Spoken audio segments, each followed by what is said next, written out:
Good morning, Jam Vanderloaf, with the indeterminate amount of months because I have Discord covering that up, and I'm also trying to get my webcam out, and then my mouse isn't working. It's a real struggle. 84 months, thank you. Oh, jeez. Why must life be so difficult always? Alright, so... Nope, that's not it. This series was just played, what, a few hours ago? So I don't think many of you will have seen it. Unless you're up at 6 in the morning, my time. Oh my goodness, this mouse, man. I need to call Razor. Or yell at them.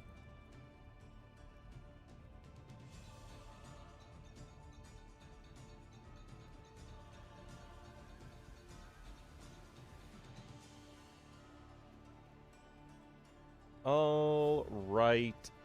So, Doubt versus E40, we are back in the Gold League, except I can't really check the standings because they're going to be spoiled, so that's unfortunate, but life is full of these little disappointments. Anyway, I'm pretty sure Doubt was doing extremely well. So let's get into Coastal Arena. Game number 1.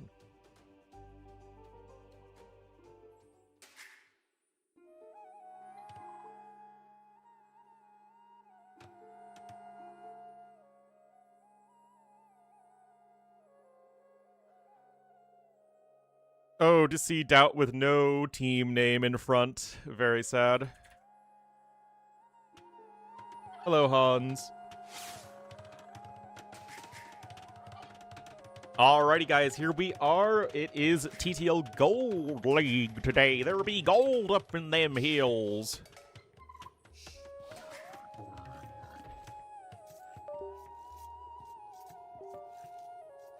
This mouse, man.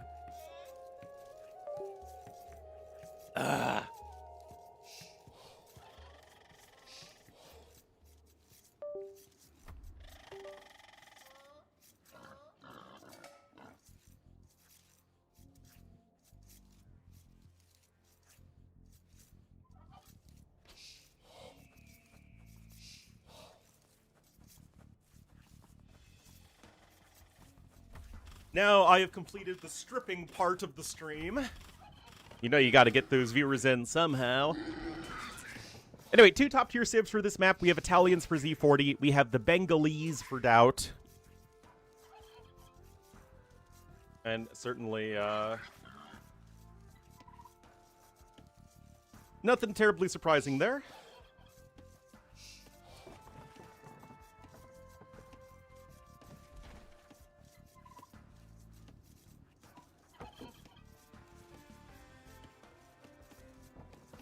Not surprising.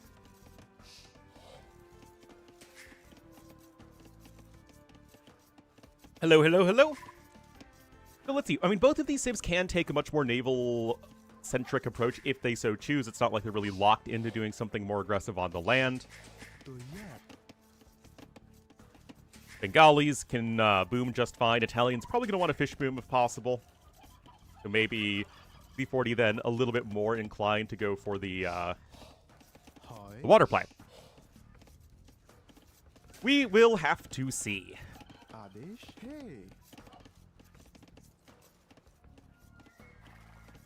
Yeah, so no idea how well Z40 is doing in the group, but I was thinking this should still be a pretty solid match. Not going to be the favorite, though. I think he's just one of those players that didn't quite work out in Platinum, but he's still better than most of the people in Gold.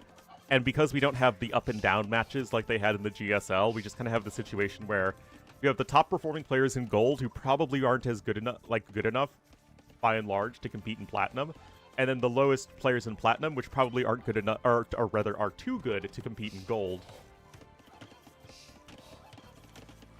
And I think that does show a degree of stratification, I guess, in the AoE2 top-end scene, but I think that's just kind of where we're at right now.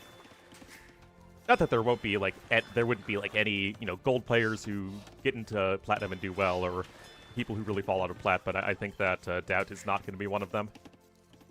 You should be right back up in flat next season. Ignore the Lord at your own peril. Anyway, Z40 does get his dock down nice and quick here, so good early build from him. He's got 5 on wood. Got 2 fishing ships queued up with the Italian discount. Both players docking right next to the oysters, so they can use that to just click up to Castle Age even faster. Hi. And also with 5 on wood. And everything is just lovely and peaceful here in the early game. And so, since we are, of course, in a little bit of a lull, I did post my top 10 best designed bonuses video. Oh, look, it's doing quite well. Isn't that just delightful? 53 comments already. Feels good, man.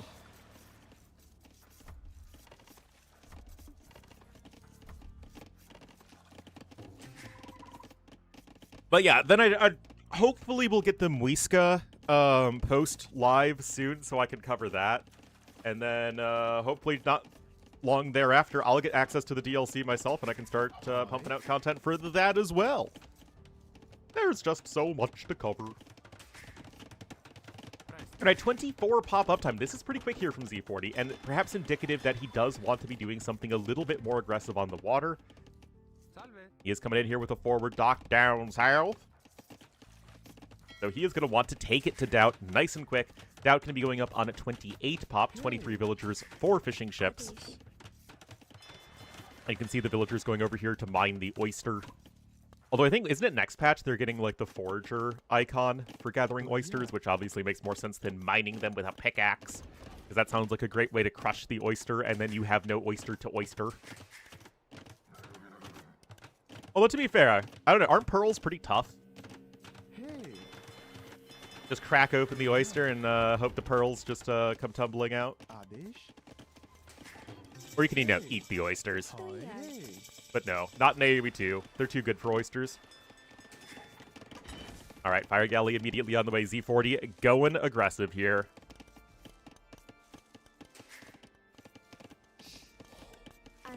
That's a Doubt isn't really super close to Castle Age resources either.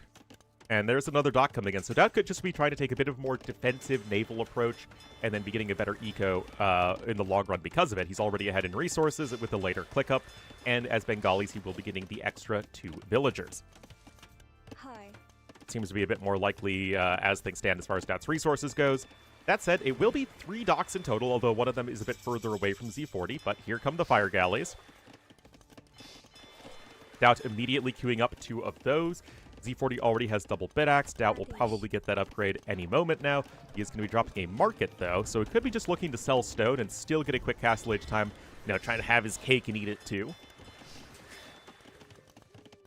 And especially since he is not researching double bit axe, that does lead me to believe that he will just be selling his stone and try and click up very quickly thereafter. That said, you're still a ways off. You're not quite ready yet. Oh, that's a brave scout cavalry. Alright, Fire Galley is out, and remember, with the Bengalis and the extra HP regeneration, you are guaranteed to win a fire ship fight. It's just one of those bonuses, it's not, like, super significant. Oh, nice blocking with the fishing ship! Very well done there from Doubt. Oh, nicely done, nicely done. That said, Doubt is having another fishing ship harassed over there. We have a scout cavalry hovering around the front of Doubt's base as more Fire Galleys are queued up, but still, of course, we have a bit of a numbers lead for the time being here for Z40.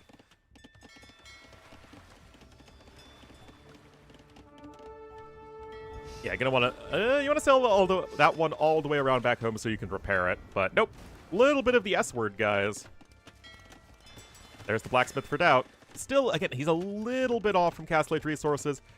Still, another couple hundred food off.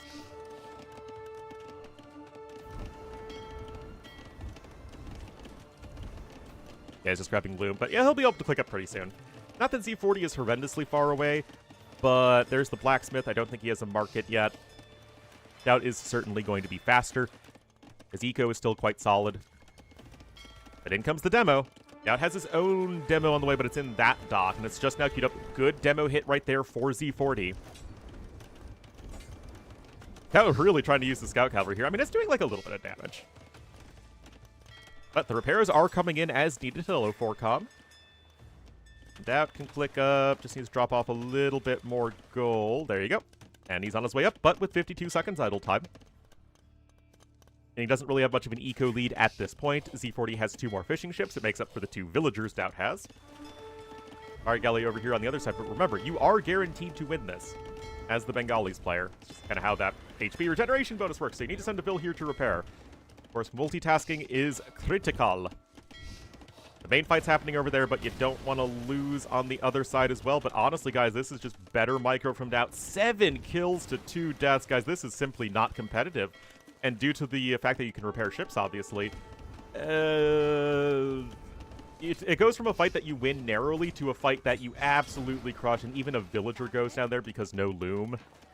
Remember, guys, researching loom makes your villagers harder to kill. As the legends go. Mark it in here for red, but Doubt is in a very good spot here in game number 1. 9 kills to 3 deaths. He was slower up to Feudal Age, but just took better fights. So many of his fire galleys took a lot of damage. This one's taken 161 damage. And that one's taken 112 damage. So those are 2 ships that, you know, in theory should be dead. Now has a 3rd dock coming in, and he'll be able to grab the War Galley upgrade very, very quickly thereafter. Don't know how much he's going to be able to apply pressure on the land. There is a tower. I think, yeah, that's a tower coming in. Not too sure how much that's going to do. Oh, do I have, I still have my playing audio on like a goober.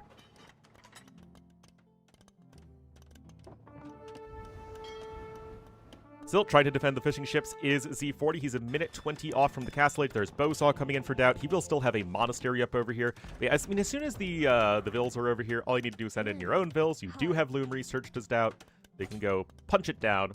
You can punch it. Punch it. Good quick pulse, though. Oh, actually, he moved the tower, I think, 1 tile over. So yeah, now he is able to fully wall it in. So that's actually very well done here from Z40. Now Doubt is not going to be able to punch it down. Yeah, good call, good call. Fire Galley does barely survive there. Oh, man, but I mean, this is, oh, that's about as one-sided as you would expect. Not the peasantry! Not his beach condo. Get it? Condo, because he's Italians. Putting all of his quotes in campaigns? Yeah, I think that's exactly it. The funny thing is, I know there's actually several devs that do watch my content. So I don't know if they think that I bash them unfairly or that I am fair. Because, I mean, you guys can't decide between I am just a hater of everything that's ever added to AoE 2, and I'm a Forgotten Empire's shill who just loves everything they do and serve as a mouthpiece for them. So I find it really annoying that you guys just can't make up your mind as to which I am. Alright, Sable coming in here from Doubt. He's got more monks on the way, starting to pick up some relics here as well. But things are getting continuously more messy here for Z40 as the game progresses. Still only 2 fire galleys to 6 fire ships. And that's just not something you can recover from very easily.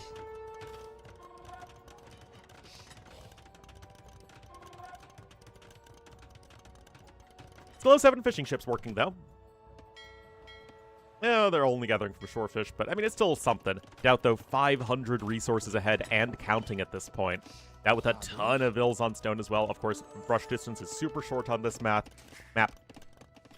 And he could be looking to drop a castle and go for some Rataz. Some Ratatas. The youngster Joey unique unit. Second TC, though, for each player. Now, you do have that Imperial Age discount as the Italians, but I mean, you're going to need something here because Doubt is absolutely clobbering this game so far.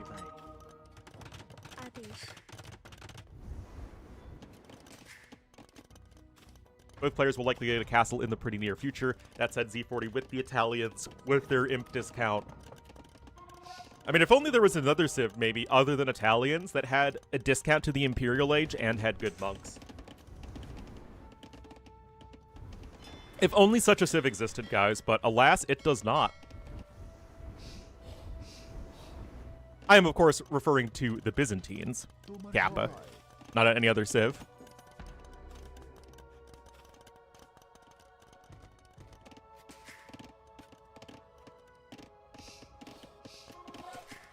All right.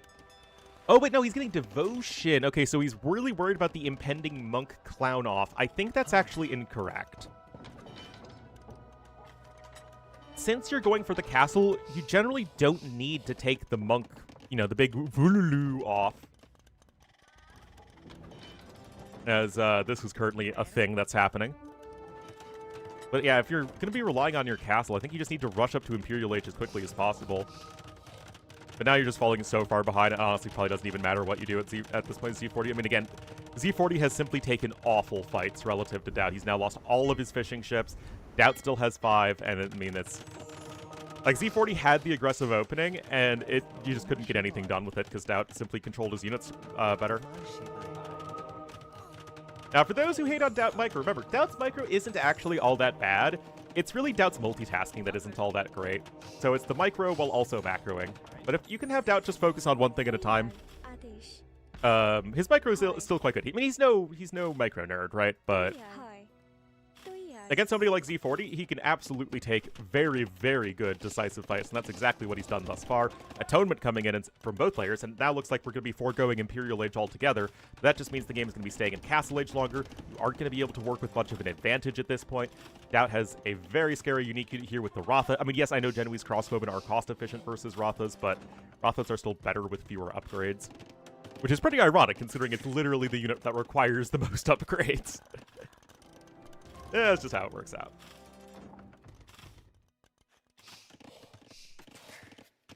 Secondary layer of walls are good here from Z40, but I mean, this is just... I feel way too tall of a task. 2,000 more resources from Doubt. I mean, despite the circles and the stone walls, it's still a hybrid map. And Doubt is snowballing that water control quite decisively. I don't see a world in which you... I mean, honestly, that was probably about as good as you could ask for. Oh, never mind. Monks are just being converted right back. I mean, yeah. I mean, you were so heavily outnumbered there as Z40. I don't think Doubt has devotion. No, he does not. So, I mean, that is certainly an aid there for Z40, but he just doesn't have the monk numbers. Mangonel here is going to destroy this battering ram. Castle isn't even attacking the gate. A little bit of a misstep. Now Z40 will have to download more RAM if he wants to go ahead and continue this push. Again, there is no important aspect of this game in which Z40 is ahead. He is simply just catastrophically far behind. Now getting close to click up to Imperial Age. Oh, look at this. Look at this. They don't recognize that we, the Buddhist monks, have infiltrated the ranks of the cardinals. Or rather, the cardinals have infiltrated the ranks of the Buddhist monks. They see the hats, and they think we're just modest and covering up our bald spots. But no! They actually believe in the Inquisition. They'll never see it coming, guys. But they also feel a little inadequate because their large wooden staffs are smaller than the Bengali monk wooden staffs. Classic. Anyway, Doubt's building a gajillion TCs. Who really cares? Game is super over. It's a wreck. We can speed up a little bit here. Very one-sided game number 1. Not being bald. It's a real struggle. Different religious order? Ah, yes. The famous Catholic Diocese of Bengal. Hello, why don't you say hi? As long as you have a big staff? Exactly.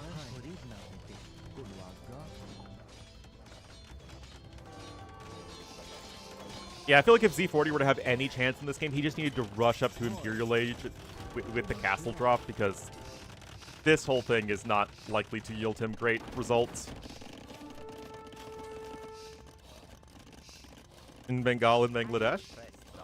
Well, the funny thing is that, you know, in the modern context, Bengal and Bangladesh together are so huge that you will still get a fair amount of Christians there, but obviously not really in the AoE2 time frame. I don't even think the Maronite Christians really got that far. Or not the Maronite Christians, that's in, like, Lebanon.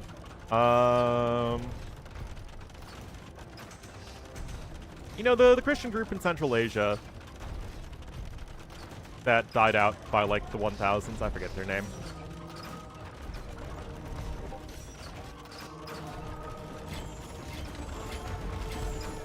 Anyway, if you look to your left, you can still see Doubt winning this game.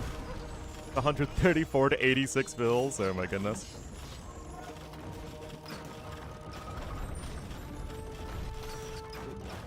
And of course, Doubt's adding in skirmishers because that's how you play AoE 2.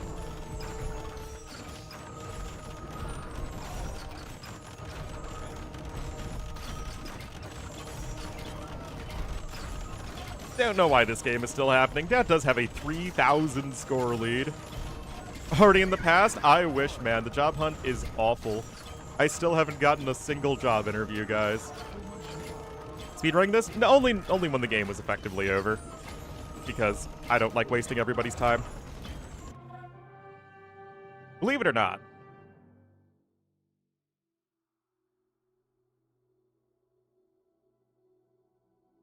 Becoming a teacher? Heck no. Not for a while yet. I would like to do something a bit more profitable.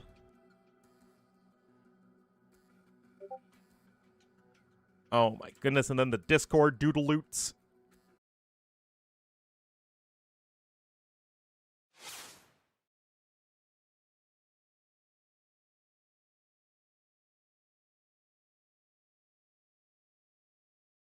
Always the Discord doodaloots. What happened with the last job? I have no job. I mean, other than this. Yeah, I went to GW. I cannot afford to become a teacher. Exactly.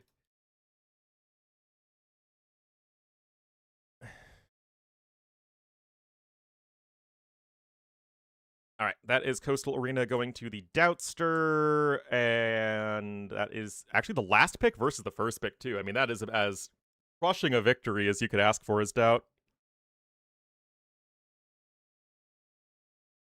But yeah, like, I'm in this even worse position where I've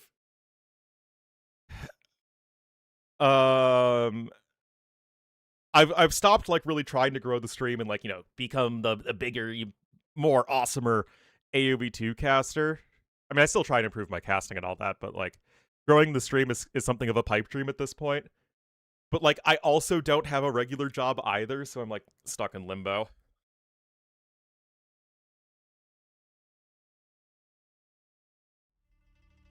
It's a struggle. Is the YouTube chat included? It's not included on screen, but I do read it. But sometimes it takes a while to, like, pop up. I don't know why.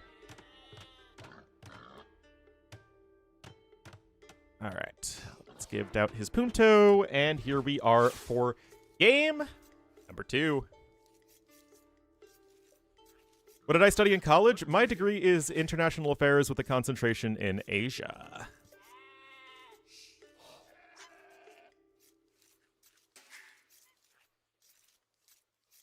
Custom order? I mean, it depends on what you're doing, right? I mean, you can certainly find a very good, you can get a very good living doing that. But, like, that's not what my training is in, so to say. That's not what my apprenticeship is in.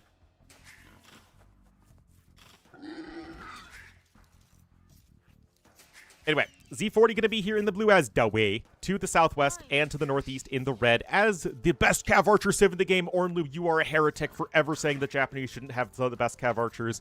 They were the best Cav Archers historically. It will be Doubt.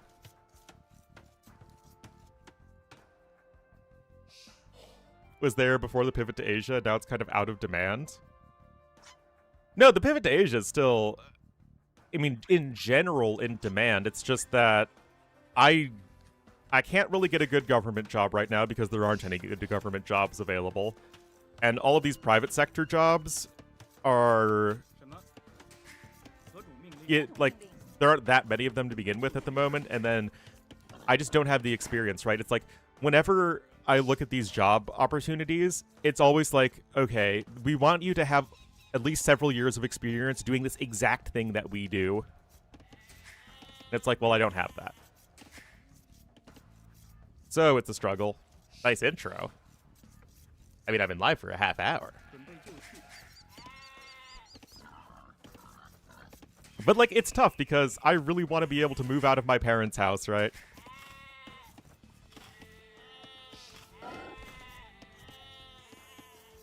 The chop, yeah, it really isn't. I mean, at this point, I'll do anything remotely connected to what my degree is in that that pays well, but I just can't find anything right now. Like I said, I can't even get anyone to give me a chance.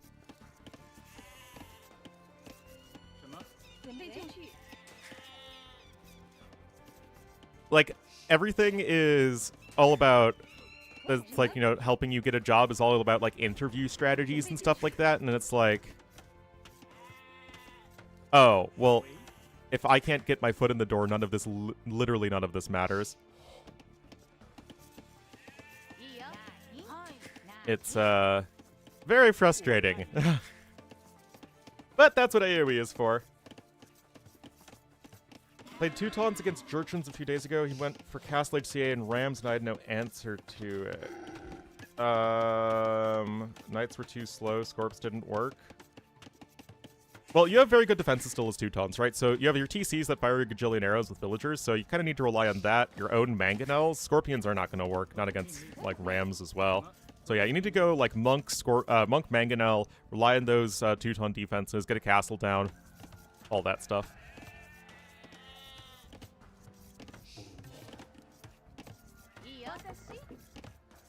Yep. Towers also can actually be a great tool there as well, for sure, with the extra garrison space.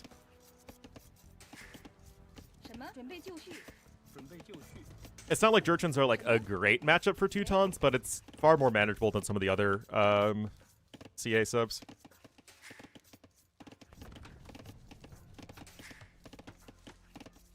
Anyway, Feudal Age on the way here for our Way player. Scout, meanwhile, is probably going to be going for a Men-at-Arm rush, because he already has that barracks down. Elite Skirmishers? Well, I mean, that's always the answer, right? Always the answer is the Mighty Skirmisher.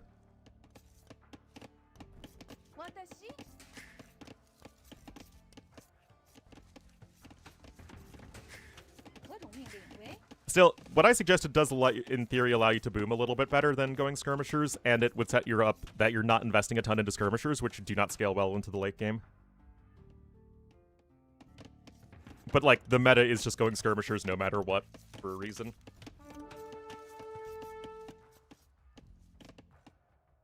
Yes, it's a very nice bonus, for sure. Alright, we'll be 4 militia. We really don't see the 3 men-at-arms all that much these days. It seems like, you know, if you're going to invest into it, go whole hog, go for the 4 men-at-arms, as they're going to be much more able to knock down palisade walls and houses and whatnot. Anyway, nice kill there for Z40. He is up faster, as he is going to be just going with a straight archer opening by the looks of things.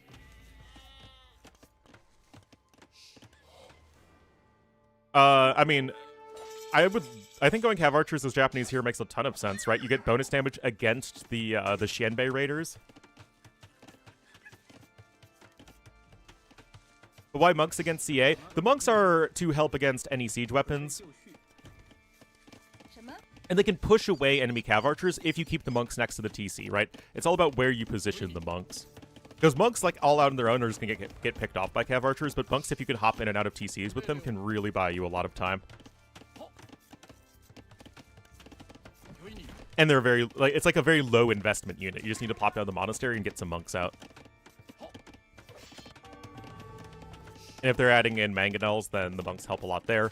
But guard towers, I actually like a lot versus those sorts of things. You have to be careful, though. If they're going rams, right, then you need like guard tower plus your own mangonels. Yeah, definitely don't go knights. That doesn't feel like it's going to be destined for great success with Teutons.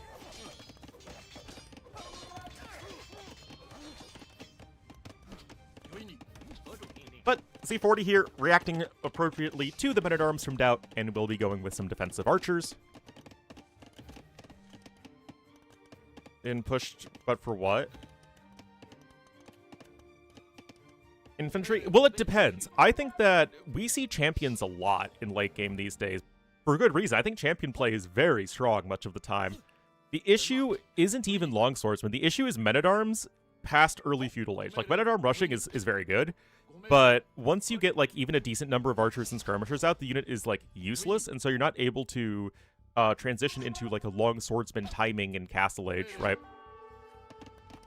That is not a thing.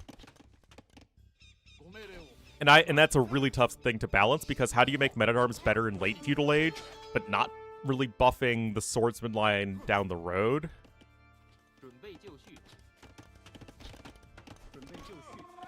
And how do you buff men-at-arms in a way that doesn't buff the men-at-arm rush, because that is already very good. I mean, I say that as there's literally getting obliterated by Z40, but Z40 had, you know, literally the perfect counterplay, right? This was as hard of a, I am going to try and deal with an early men-at-arm rush play as possible. It gave him very little offensive power, but he still had this very good defensive setup already. That's everything that he needed. Bonus versus skirmishers? The issue is, though, that you get, like, there's, like, 20 skirmishers out, and then even if you have, like, 15 men-at-arms, they'll still just get focus fired down.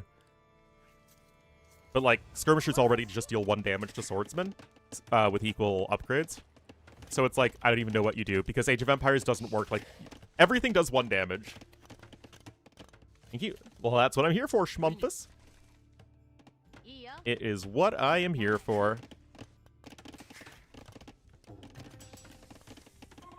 .98. You know, I've wondered just giving them a flat 1. I would still be kind of concerned. Get the speed buff. All the infantry did, actually. Oh, no, not militia. But yes, men-at-arms did as well, yeah. Alright, here we are. That is ready to rumble. He's also getting that +1 defense, which is essential, guys, for those skirmishers. Makes them only take 1 damage a hit from the archers. Explode? Yeah, I mean, that's pretty scary. 1.15 movement speed on your swordsman. Oof. That would be crazy, crazy. It's really tricky, though. It's not... There is no obvious fix, and we can blame the devs for a lot, and I am harsh on them often, but the swordsman problem is not one that can be easily solved, and they're trying to sort of push it here and there a little bit, you know, push them a little bit more each patch, which I think is the only way you can go about it. Anyway, +1 defense there for the skirms is absolutely gargantuan. It's really going to help Doubt take these better fights. We do have Z40 trying to focus down the units as best he can, but still, these skirmishers will not be denied.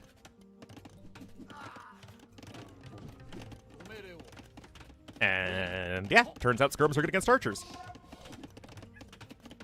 Yeah, I saw that. I really don't think that's the case. I think Cav archers were the most buffed unit from Age of Kings to AOC. But over time, it's absolutely the swordsman.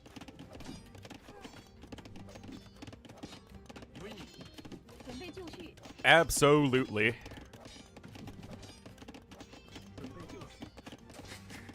Anyway, Doubt's also going to be faster up to Castle Age too. I mean, this is like the meta right here, right? You know, you go for the men-at-arm rush, you follow it up with skirmishers. The archer player is then forced to also make skirmishers. Oh, even losing a Vil right there. And now Doubt's also up faster to Castle Age thanks to the market. This is the timing power and all that.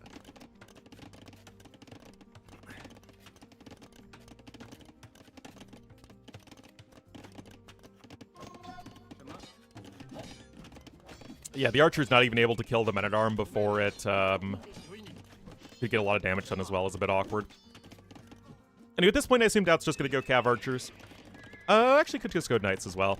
I mean, you see your opponent's just making skirmishers. It's not really all that exciting. That is also ahead in resources as the Japanese versus the Wei, which is definitely not a thing. That should be a thing.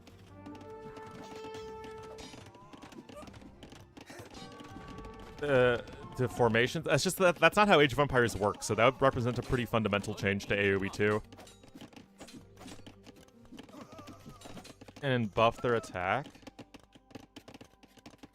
That would be very annoying, though. Like, it just makes the units less fun to use.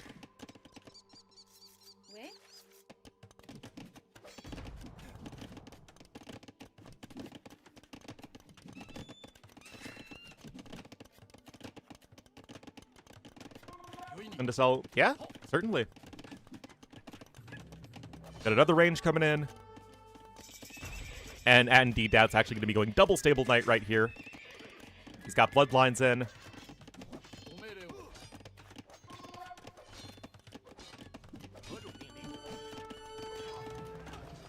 And this is going to be very tough for Z40 to stop. He's still 17 seconds away from Castle Age, but and again, being way and behind in economy is really painful. Doubt's doing nice. Yeah, just double stable knight. Which isn't actually something we see all that often. We rarely see players commit to 2 stables. And look at this, Doubt's also coming forward with the Siege Workshop. I mean, he is ready to go to town here, and Z40 is actually investing into Elite Skirmisher, which is like the last thing you want to do right now. Oh no, he is going to be completely caught off guard. He honestly should probably just cancel this. Cancel Elite Skirm and just go right into the Qianbei Raiders. Except he is not doing that. Good, but frail, yeah. Well, now he knows about the Knights, and, I mean, he had time to cancel. Yeah, now this is looking pretty over. More vills going down. You do have a TC here on the outside, but, I mean, you're not getting a good army here. There's going to be a Mangonel out here in a moment. Nothing at all to stop that. It just feels so unexciting, just having a bunch of Elite Skirmishers here to try and hang on. Man-at-Arm finally goes down. Okay, now you're going Qianbei Raiders. They do have a very quick train time. Because they were balanced. Because that was balanced around the unit having 4 attack, and then the unit got 5 attack. But still, look at this. Doubt gonna be ahead in resources. He's behind a little bit in villagers right now. The eco upgrades are about to be identical. But of course, the major difference here is that Doubt's eco just hasn't been touched all game long. Doubt has always been the one attacking.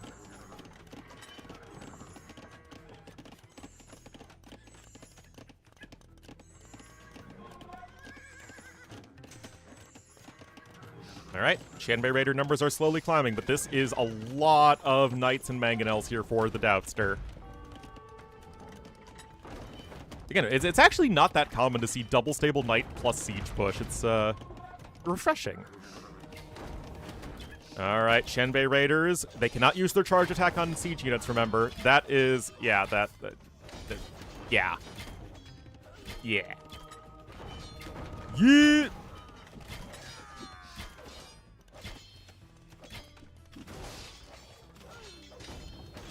Uh-huh. Uh-huh. This was all even before chain barding armor, guys. Now that's in, too. Where are the reinforcements? Oh, why are they sitting at home? Doubt? Don't you want to attack? Well, he killed 18 villagers in total. Yeah. Yeah. Trying to get a defensive tower there. Doubt was able to take both of the food sources. This one really wasn't taken at all. Equal build. Yeah, but that's good because it's a bunch of resources that Z40 invested that are just dead right now. And as I said, guys, these skirmishers are doing a big fat nothing at the moment.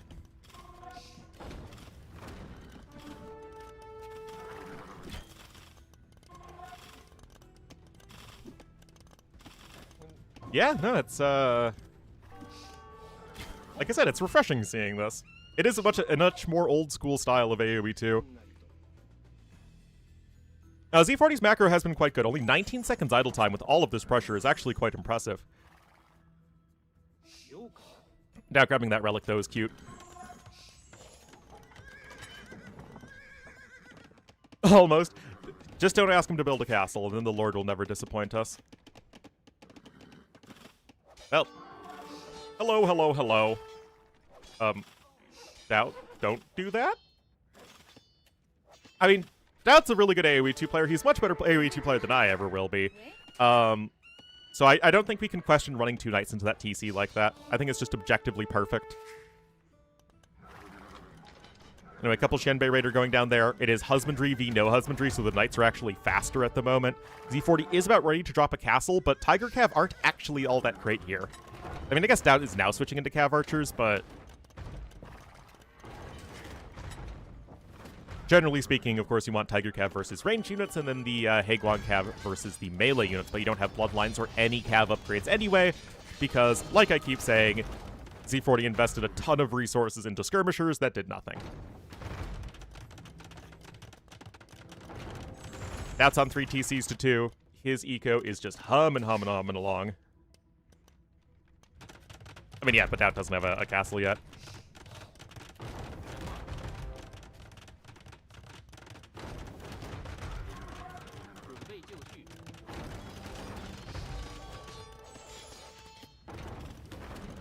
And this all just goes to show how important eco efficiency is in AoE 2, right? I mean, Z40 is basically equal Vils to Doubt and has been equal or ahead of Vils for quite some time, but he is just so far behind in resources. No dice on that conversion. Oh, beautiful attack round there from Doubt.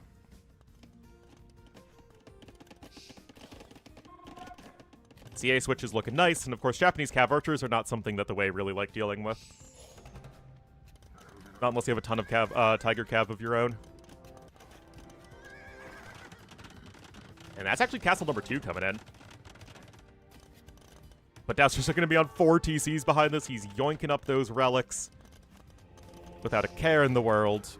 Z40 has no army, no aggressive potential, no way to get ahead in economy unless Doubt decides to throw all of his mangonels into a castle, which, I mean, sure. That's always an option, Doubt. I would never question the Lord.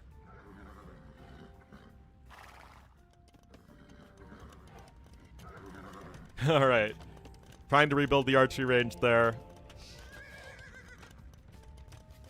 Still no bloodlines, even. This army is pitiful from Z40. Oh, no. Well, this can help make up for losing all your mangonels. You kill all the enemy monks. I mean, you get a couple Cav Archer conversions. That doesn't really matter.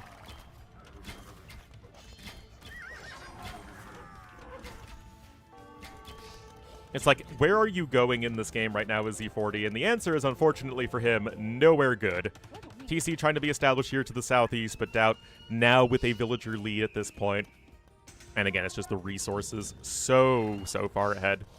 And Japanese Cav Archers should do extremely well versus the Shenbei Raiders with the 2 extra attack they get. The mini camel archers that also counter regular archers because, again, Japanese Cav Archers are the best. It's so weird, though, because I see people in my comments and on Reddit saying, like, Japanese aren't a top civ, and I'm like, are we playing the same game? Japanese are, like, literally one of the best civs in the game, and one of the most, if not the most picked civ in tournaments over the past, you know, several years. Well, that Bill's gonna have a bad day. I mean, I love Japanese too, but, like, they are just a top civ. And it just feels weird to have a, It's just weird to see people say, oh, they're not, like, a very powerful civ.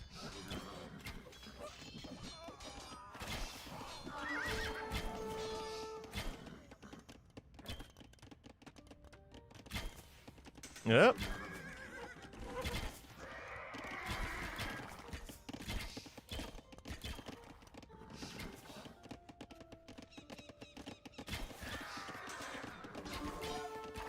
Which Civ was the most banned? I don't know. Nullify Korean bonus for archers? What do you mean, like, what discounts or whatnot? Urchins? Maybe, I don't know. Romans? Well, Romans don't really have, treadmill crane. I guess they get, like, 5%, but they don't have treadmill crane. But I guess committances is really good. Just have those Cavalier fly out.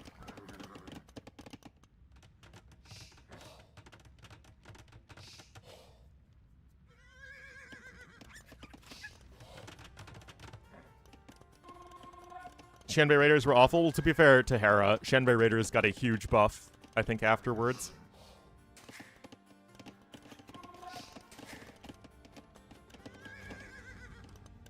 Anyway, imp on the way here for Doubt. I mean, guys, we're looking at 5,000 more resources for Doubt. The score lead is enormous.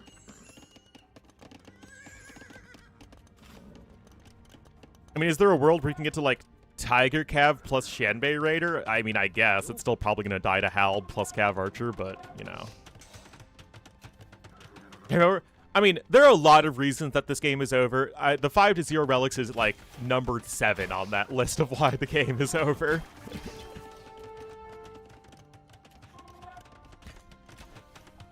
Versus stable and archery. Anything that has the unique unit armor class. So, Shanbei Raiders are a unique unit, so Samurai get bonus damage against them.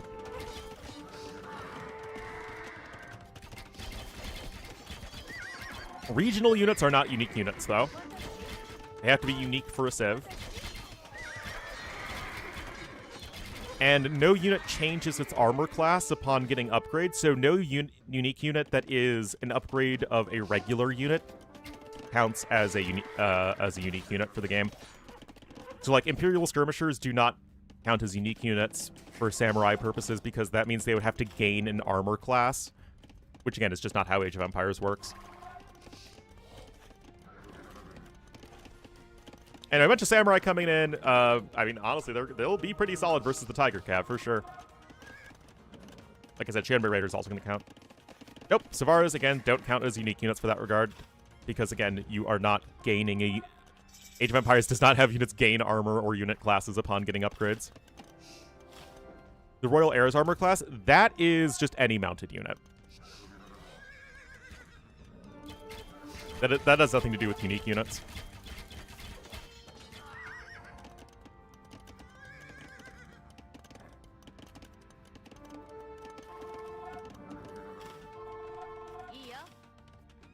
Unit upgrade? Yeah, I mean, again, it's literally just, it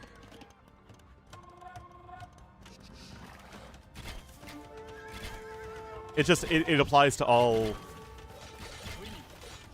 all mounted units.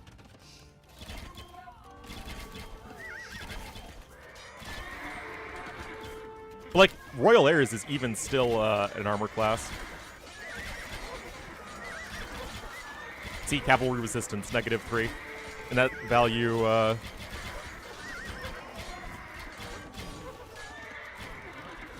becomes 0. And Elite Samurai coming in again. Doubt can basically do whatever the heck he wants. This game is over. 6% more efficient in economy. It all came down to that early Castle Age when Doubt killed 18 villagers. There was simply no coming back from that whatsoever.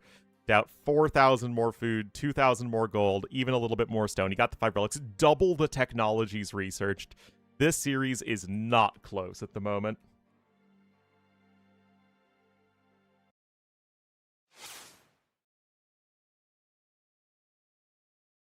Whoa, we have 250 people watching? You guys got nothing better to do?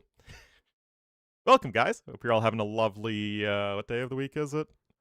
I have no idea at this stage. Thursday, yes. Eco advance? Yeah, that's because his economy has always been pressured. It's the doubt factor. Always the doubt factor. And I don't even need to bother updating that. In theory, the next series starts in 10 minutes, so let's just get this one going right away. And if I want, yeah. Ornlu mocks us? Yeah, but I always mock you. Interaction work with showtells take less damage? I don't know the specifics of it. I'm afraid I don't know. But it is a pretty unique thing. Anyway, Z40 going to be here in the blue as the Byzantines, here to the northwest of Zimbabwe. And to the southeast in the red as the Mongols. It will beat out two classic Age of Kings civs here. Mongols top tier on this map because there is lots and lots of hunt. You can see we have multiple rhinos, I think. Yeah, they're all over here, that's right. We've got lots and lots of hunt over there. Unique tech? Yes, I'm a big fan of how Royal Heirs works now.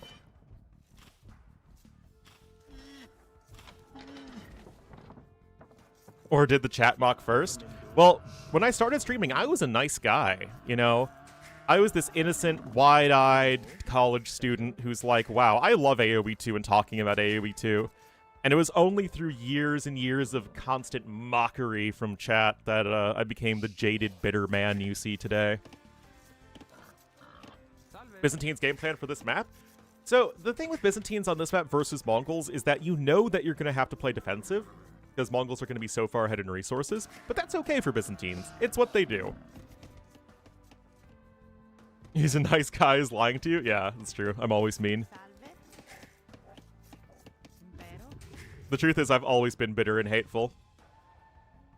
Even back to my college days. So Royal Heirs used to make Showtell Warriors produce almost instantly. Now that effect is baked into the Elite upgrade. And now Royal Heirs makes your Showtell Warriors and Camels take 3 less damage from mounted units, which is really interesting. So it applies to both melee cav and ranged cav, anything that's a mounted unit. Yes, that's definitely how the map works. You get the high ground, you get access to all of these mineral resources so you can starve your opponent out of those, and it provides an excellent springboard into attacking the enemy base. Hello, Melamadre. So, got a mill coming in. Nothing too cray-cray so far. Got a boar over there. Lots and lots of hunt here for Doubt. But it is kind of interesting with Zimbabwe here, and one of the reasons I like this map is because you can kind of play it as an open or a closed map. And we see civs that are more open map-oriented on this map, and we see civs that are more closed map-oriented. Because, of course, it's walled like a closed map, but it's still fundamentally open, right? There's still lots of room for you to run around with fast units. And then the rework cave in? Oh, man. That is an early loom upgrade, though, from Z40. I guess maybe because the villager is going out on an adventure. But you gotta be careful, because Doubt Scout is here and ready for action, as Doubt's going up on 18 pop, no loom. Pretty darn quick uptime. Who will stream silver right... Is it silver or gold? I mean, I'm casting the next series when I'm done with this one. That's why I started casting the Rex when I did, so that we could smoothly go into the other sets that were happening. So yeah, there's Monoz versus Gabby now, and Villesa versus Miguel, and we'll cast one of those series. I assume that T90 is streaming as well, so I'll cast whichever one he is not casting.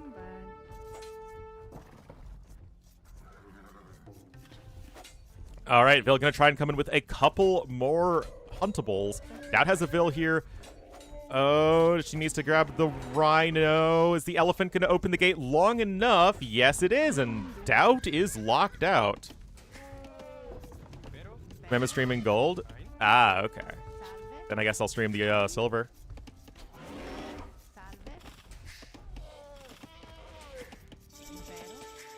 But yeah, you know, we try and cover as many matches as possible.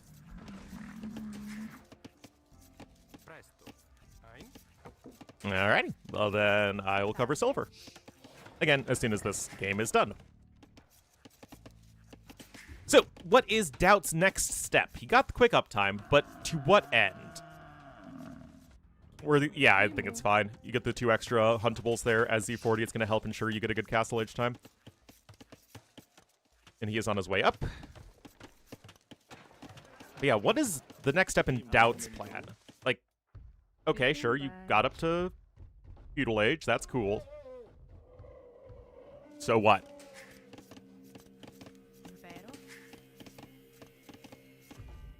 Oh, is Doubt can take all of them? Oh my goodness, this is wild. Yeah, Loomless Lure. Oh my goodness, this is so silly. You could not do this in Vooply, man. Holy cow. That is exactly it. It is unmitigated avarice right here.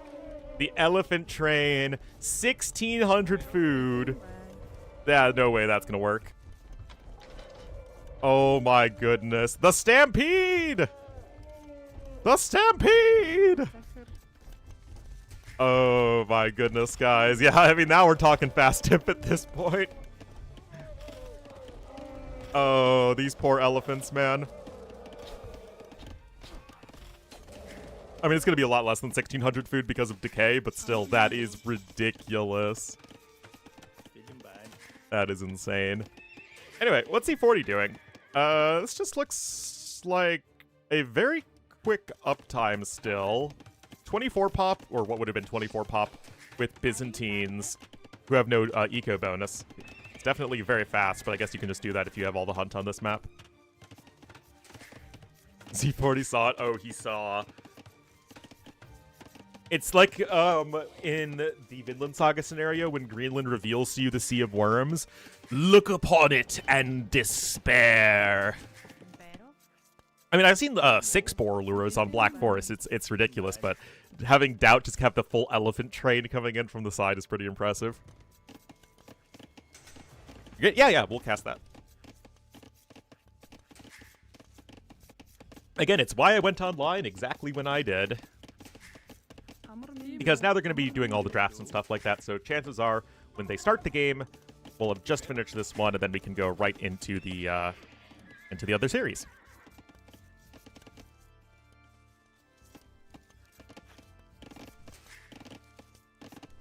All right, Double Bidax coming in here now for Z40, and he is on his way up to Castle Age. Still no real indication of what he wants to do, though. He has a forward blacksmith. Oh yeah, I mean, Mongol stuff with a bunch of hunt. That's how that works.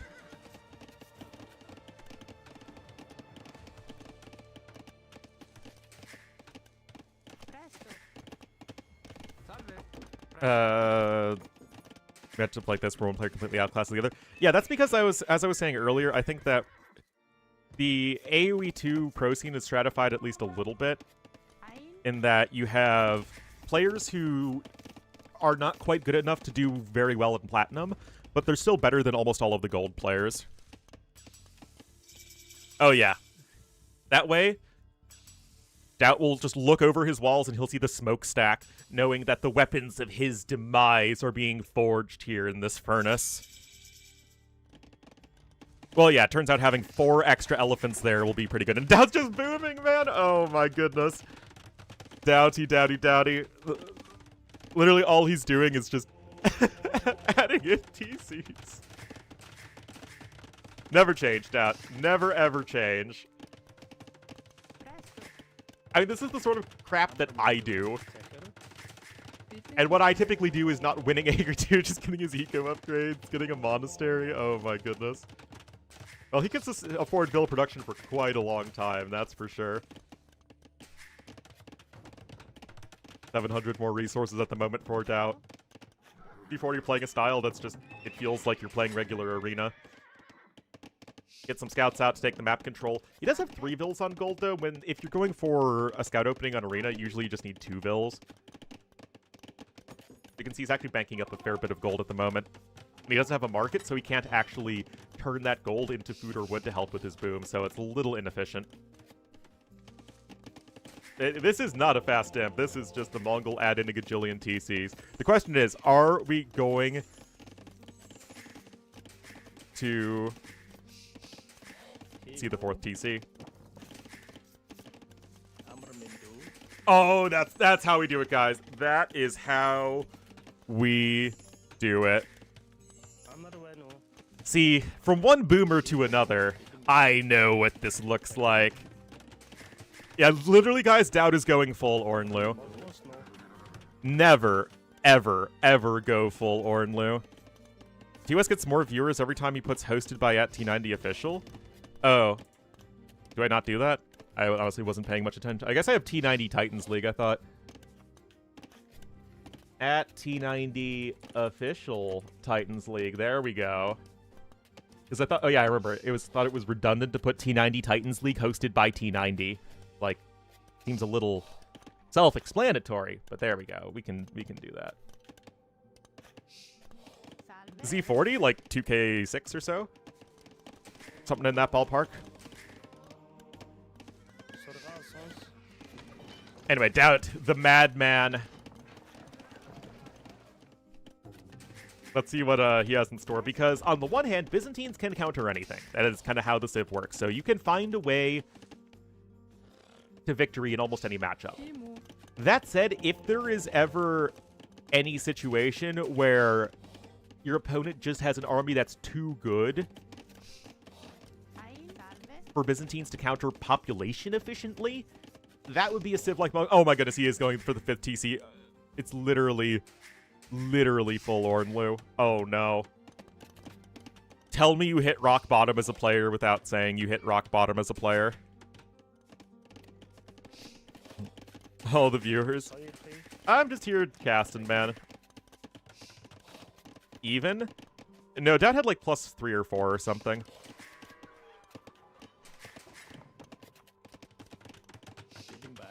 It was like, what? No, it was 4 extra elephants Doubt had. Yeah, 1,600 food on those.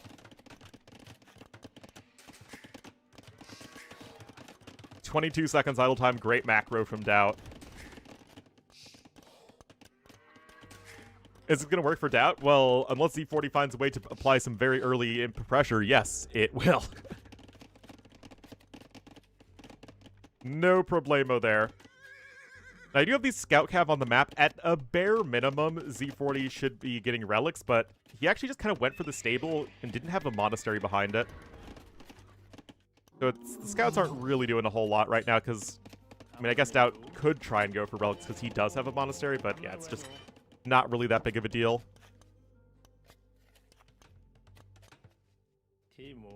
Doubt wandering around over here. So basically, guys, the only route to victory you have in this game is Z40 at this point, because he's already 2,000 resources behind, is this hill. Byzantines are one of, if not the best civs at just controlling a specific location. So a faster Imperial Age, plus high ground, plus controlling the mineral resources here, it absolutely is a route to victory here for Z40. That said, it's already looking pretty dire, though. Doubt with a huge score lead in a game where there have been 3 units killed.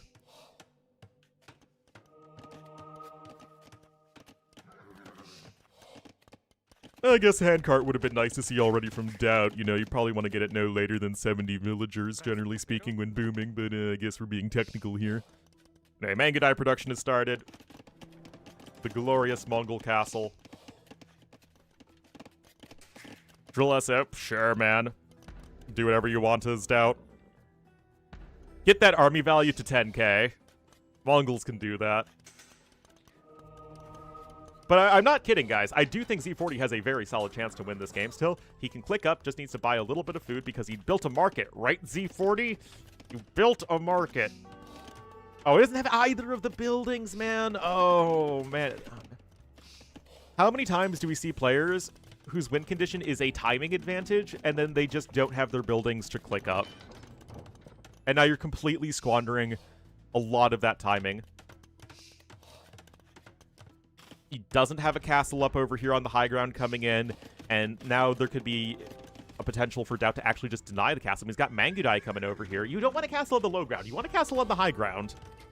And because he's missing all of these timings right here, it is just a huge, huge problem. There's not that much gold on the map outside of this mountain area.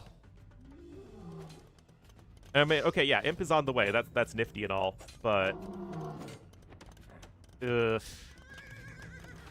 Now I don't think he can get the castle on the high ground. Doubt's adding in his own outposts over here. I mean, sniping those monks are nice. But look at this. I mean, remember, this castle could have come in a long time ago before, like, back when Doubt only had 2 or 3 Mangudai. This castle could have been up here on the high ground. And I was thinking maybe he'd then have to feel he has to place it on the low ground, but he's just not building a castle at all, which is, like, even worse. This imp time could have been a minute faster here from Z40. I mean, right now it's a, 1 minute-ish advantage compared to Doubt, but you are so far behind in resources that you need more than a 1 minute advantage. And just everything is just not working here for Z40, maybe not realizing how far behind he is in economy, but he is obviously very, very far behind. I mean, you have fewer crossbowmen right now than Mangudai. That's not great for Z40, by the way, guys, in case you're wondering. And now Doubt's just going to freaking take the high ground at this point, as Z40 is just not building a castle for some reason. Doubt's literally building a castle in front of his opponent's face. This, honestly, is kind of reckless. Like, real talk, guys, this feels pretty reckless. It'll probably work out for Doubt. Probably. It still feels a little reckless. Like, did you chop the castle over here? You're on 5 TC. He cancels the castle anyway. Oh my god.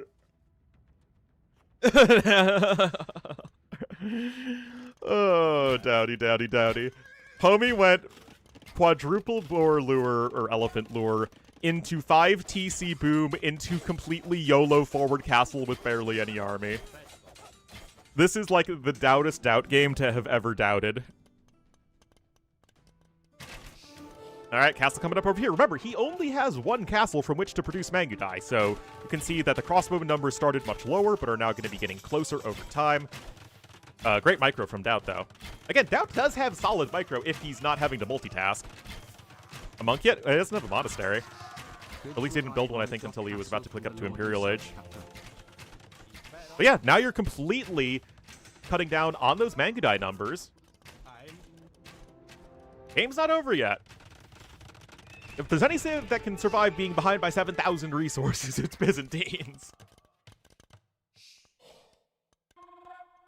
Oh my goodness, guys.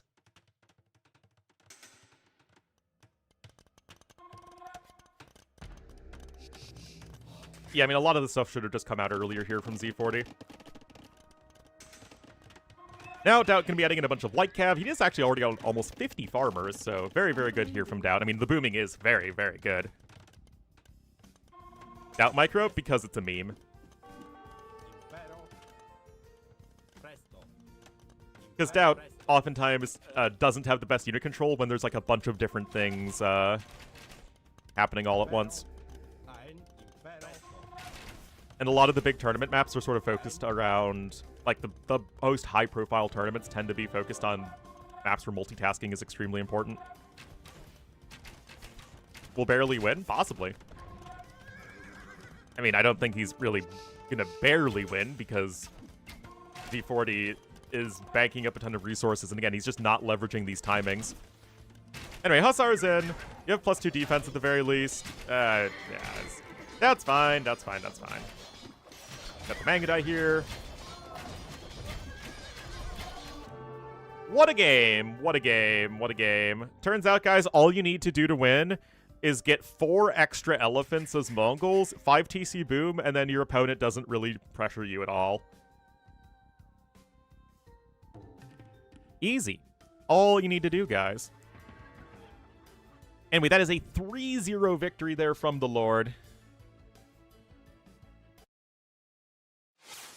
Game was pretty boring. Well, what can I do, man?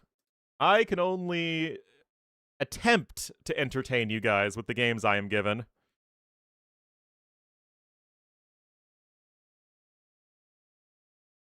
Alright, so let's see.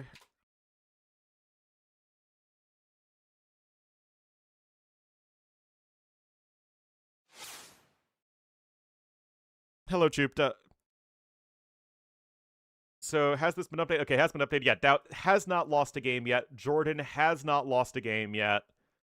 And I think these are two great examples of players that, even if they didn't thrive in Platinum, are still probably too good for Gold.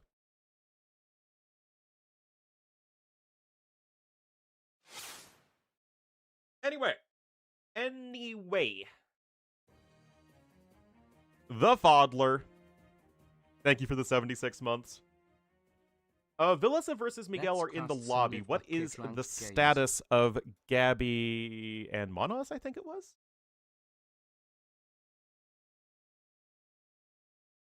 And this will be the only other series today, by the way, guys. Yeah, Monos versus Gabby should be now, but let's go ahead and see what the draft situation is. Again, thanks to everyone who's watching. Hope you're all having a lovely Thursday. A lot more people here than I'm used to recently. Was the set postponed? Because I don't even see drafts right now.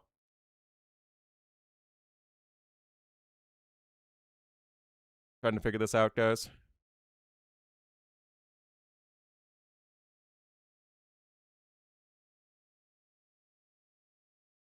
How's my year going so far? It's going. It's going. Well, again, I don't think anyone else is covering Gabby versus Monos in English, so I want to cover that if the set is happening, but I don't...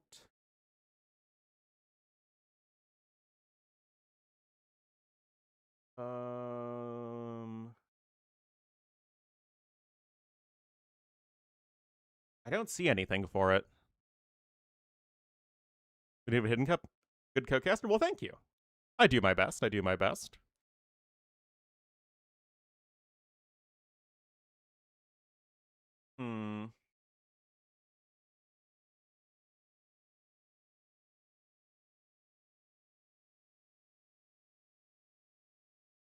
Well, guys, I mean, again, I would have loved to cast the Gabby Monos set, but I don't see anything for it right now, so...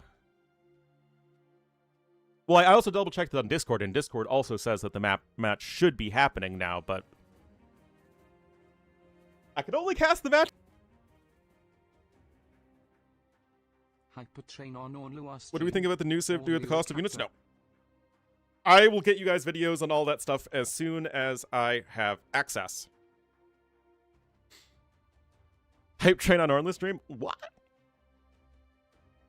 Alright, so we'll cast Miguel versus Villasa, which should hopefully be a fun series as well.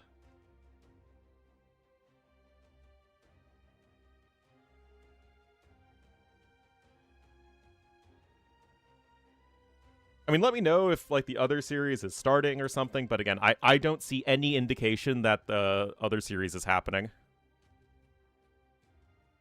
Having internet issues? Ah, okay. And I failed to download match content.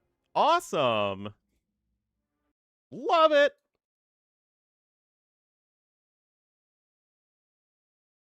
The DLC, I mean, I think that the two revealed civs look awesome.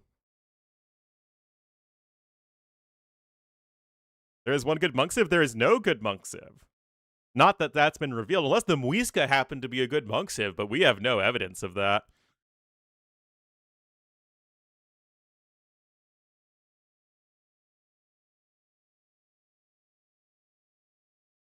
Alright, so Valley will be game number 1. Hopefully the classic DE issues will be resolved in a moment. Let me try and pull up these drafts for you guys. Like Slopes and Stranded are the home maps. And Skirms, I mean, it could be overpowered, but like I said in my video, the devil is in the details. I don't want to pass judgment on anything until I actually see how it works.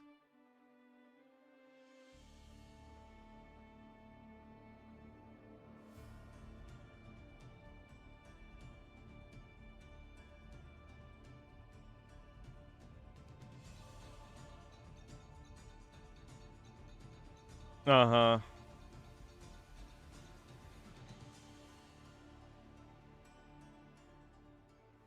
Alrighty, guys.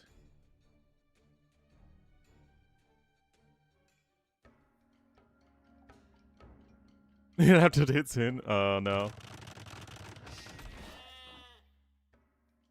Let me set up the scoreboard here. This is back to Gold League, so we're not going to Silver League. This is still in the Gold League.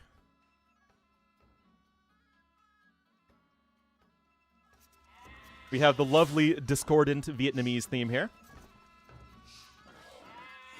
Alrighty, guys, here we are. Game number 1. This is going to be Villesa versus Miguel, and since this series is live, I can actually check to see what their standings are. Jump over there.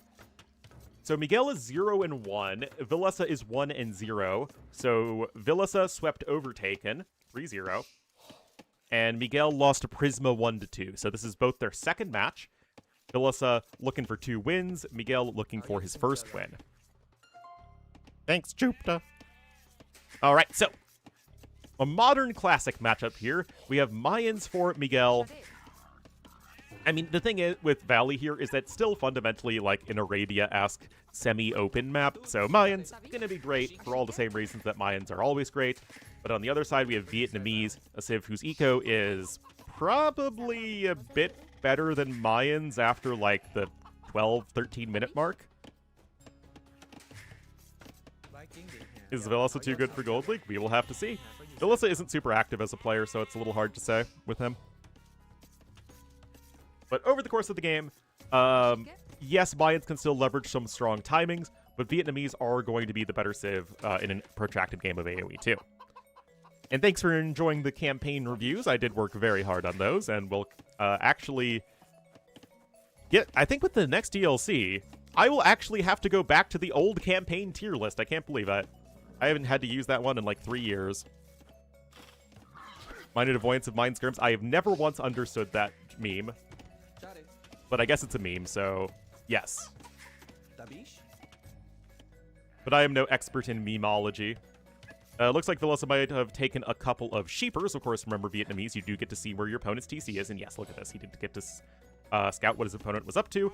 And will be getting a couple of sheep. Anyway, guys, I need to take a quick break. I need to get some coffee. I'll be right back.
I return. Oh, the eagle I was following died. Very sad. Oh, Vil is going to go down there for Miguel.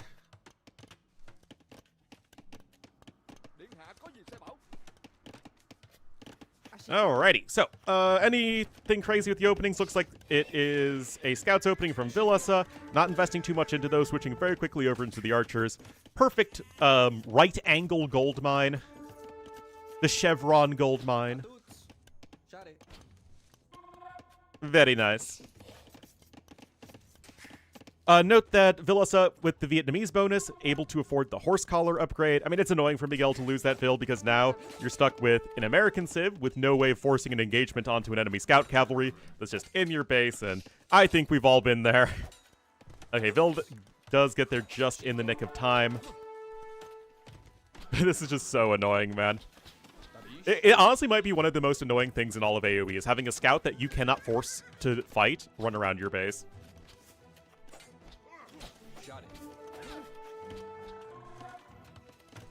I feel like that's something that happens at, like, literally all levels of play from time to time.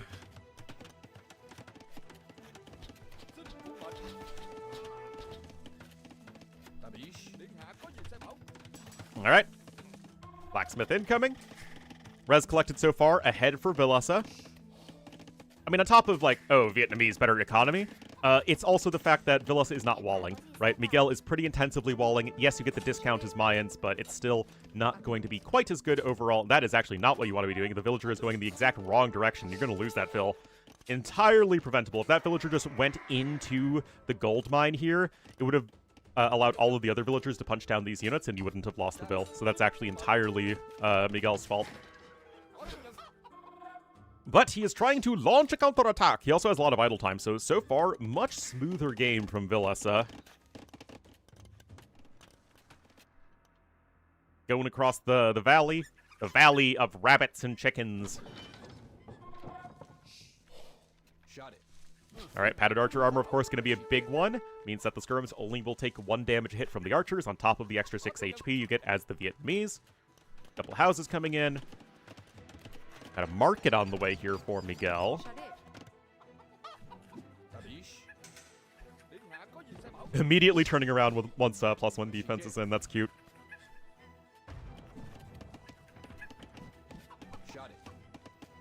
And there's the stone being sold for Miguel, so he's going to try and hit some sort of timing here. Oh, that archer picked the wrong day. He's like, oh, finally, I got my archer diploma. I am ready to join the Miguel army and take on Villasa. I'm just going to strut out here with my hat, my degree, and my bow. Oh, God! It's a bunch of enemy units. That's exactly what the archer sounded like, by the way. All right, look at this. Holy cow, 12 Vils on gold is not insignificant whatsoever. Miguel wants the Castle Age.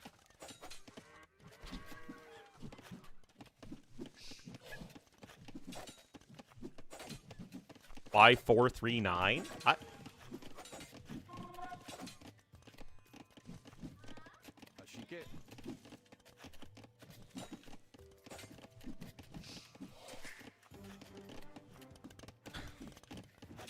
Well, Miguel, again, trying to rush up to the next stage. Villasa trying to do it a more organic way. You know, all natural, farm fresh, straight to table. Villasa, like this is the Walmart bargain, buy your resources up to the next stage, and this is the Whole Foods pre-Amazon takeover of everything being the healthiest, most organic way possible.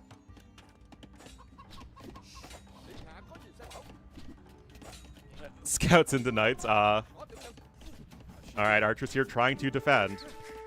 And that's going to be a second barracks coming in. So he sees all the skirmishers. He's going to do the Mayan thing where you open archers, then switch into eagle warriors. It wouldn't cost so much gold, and yet they do. But thankfully, the Mayan Archer University is subsidized by the government, so you get a 10% discount in Feudal Age.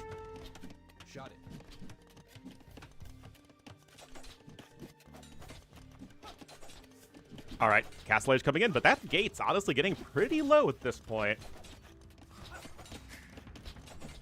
Yeah, we have actually 4 eagles here, soon to be 5. But note that Vilissa himself is switching into archers. The existing skirmishers are already going to do a ton at walling out these units, and then you just switch into your own stronger unit to transition into with the mid game. So all that is very well done here by Vilissa, and yet the Eagles are popping out just in the nick of time. Good play on both sides. And at the very least, Miguel is going to clean up all this garbaggio in front of his base. And note that Vilissa is still open at home. More open than a Schengen border to another Schengen country.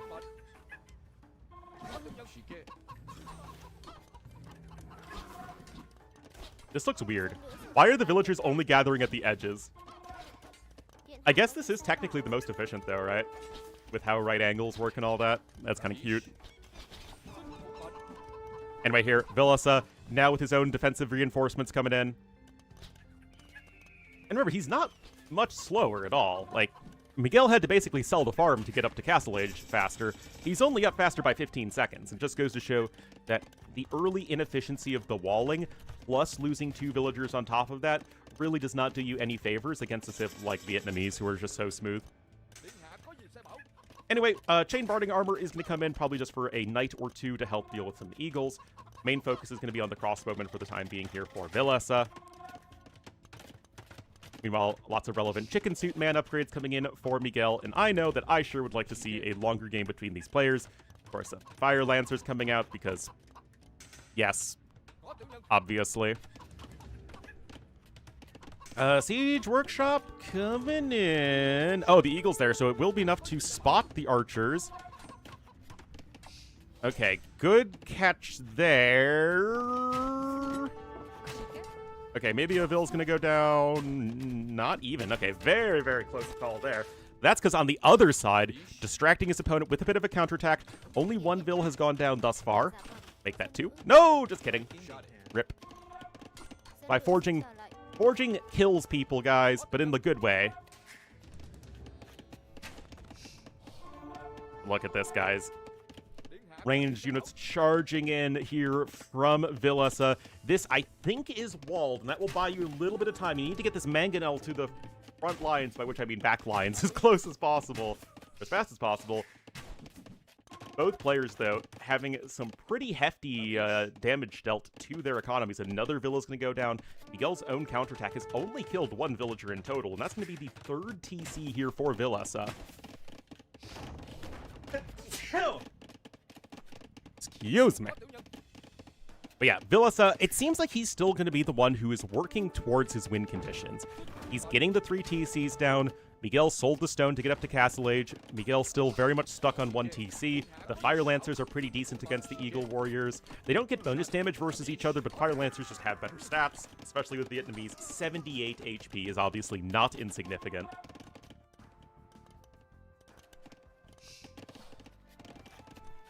Trying to mine a ton of gold over there, but Miguel's going to stick with the 1 TC play.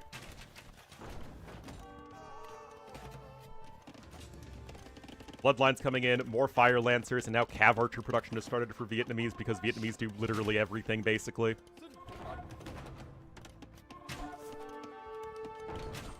Oh, beautiful attack round. Okay. That's the sort of thing you need as Miguel. 10 kills on that mangonel. Eagle's still being a little bit annoying here. Now the counterattack can commence. One might even say you could launch a counterattack. Oh, random scorpion. Kind of not loving life.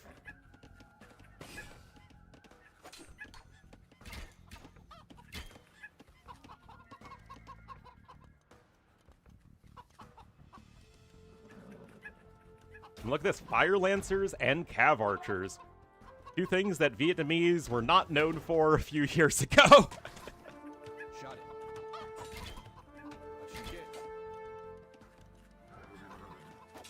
Of course, 80 HP on those Vietnamese Cav Archers, same as a fully upgraded Elite Mangudai.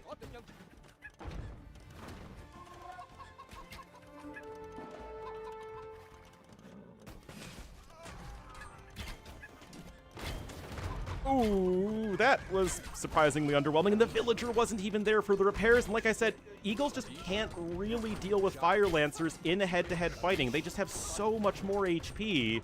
I mean, yes, the upgrades are better for the Igelos, but, I mean, now you're just running out of units as Miguel. Like, look at this, guys. This ain't close at all.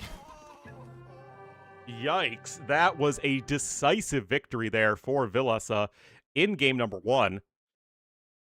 So he is now 4-0 so far. Great start to him for this Gold League. Really, nothing fancy, guys. He didn't play especially safe, but it was just solid gameplay. He saw his opponent was walling. He picked off the early villager. He kept Miguel at home. Wait, was this game number... No, this was game number 1. Or do you mean the previous set versus Overtaken? Okay. Can't do this to me. I'm way too easily confused for this. But yes. Very, very, very strong play there from Villasa. Takes game number 1. Let me update the scoreboard. This is, of course, the downside when you jump immediately from one series to the other is that, well, updating scoreboards takes a hot second.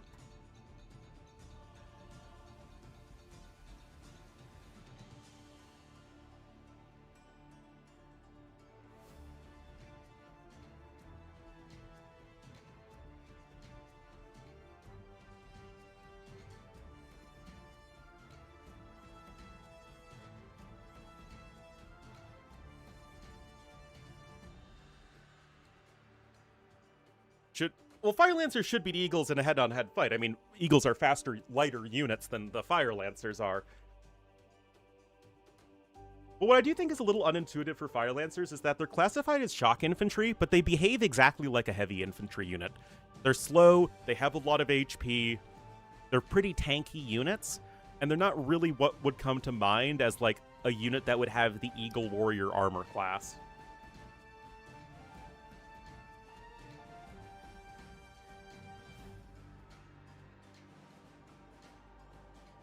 I don't know, maybe I'm crazy, but it feels a little unintuitive to me. Anyway, we will be going to Stranded next, with another shock infantry unit that is not an Eagle Warrior. And I'm looking forward to the new civs, though. Both of the revealed civs, I think, are a lot of fun. I think there are a lot of different ways that you can play them.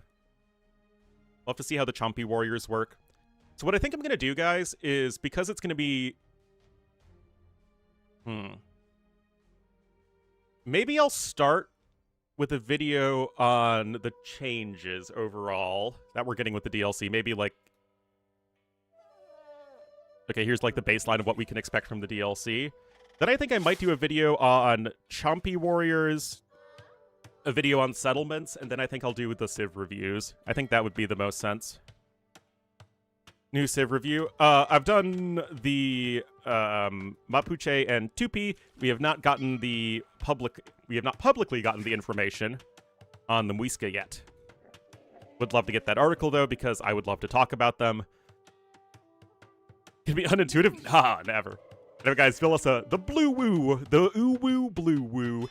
To the north of the map here on Stranded, and to the south in the red as the Dravidians, it will be Miguel. Both these civs, top tier hybrid civs, aggressive water hybrid map. Makes all the sense in the world. I did see briefly, I actually really like the woo bonus where you get the extra food from docks and production buildings. I think it opens up a lot of interesting Dark Age strategies. I saw some comments briefly that said that, oh, Ornlu, it's like the worst bonus ever, it makes no sense. But it's like, come on, man. Come on. I think it's neat. The woo stock their buildings better or something. Who cares? It's more interesting than freaking Shu just generating food from lumberjacks, or Wei just getting extra villagers. Anyway, remember, you start with the fishing ship on this map, so that is all fine and dandy, but we were going to get the extra food early on, and Dravidians are getting the extra housing space. No scout, of course, on this map, so you need to scout around with the water buffalo. Hello, Mnomicon. Also, since we are in the Dark Age, what is the deal for tomorrow, which is the 6th? Alright, so yeah, Monoz versus Gabby has been rescheduled to tomorrow. So if I look at the scheduling...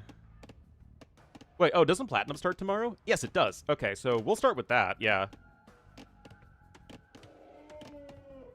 16 GMT, Yo versus Siscon. MBL versus Repard 18 GMT, Hera Lucho at 20 GMT. We'll see how much of that I cast. Yeah, gold stuff isn't happening until much, much later. Silver... Yeah, it's just the one match, but it's kind of overlapping with Platinum, which most people are going to be interested in, so we'll have to see.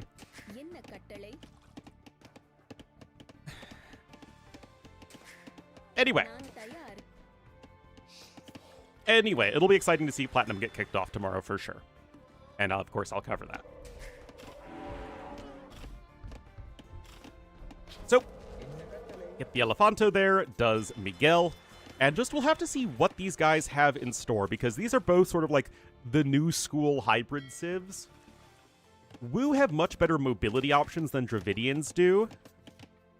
Skill, yeah, it's exactly. That's the only difference is skill level.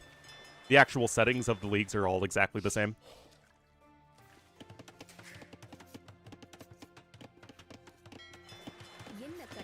But yeah, I kind of like that Wu have better cavalry and better monks than Dravidians.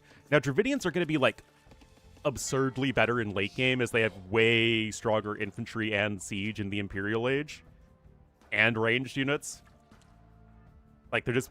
feels like Dravidians are better in every way in the late game than Wu. But in the early to mid game, it feels like Wu have a lot of different options available to them. Yeah, Villas is not just alive, he is alive and playing well, Cool 19.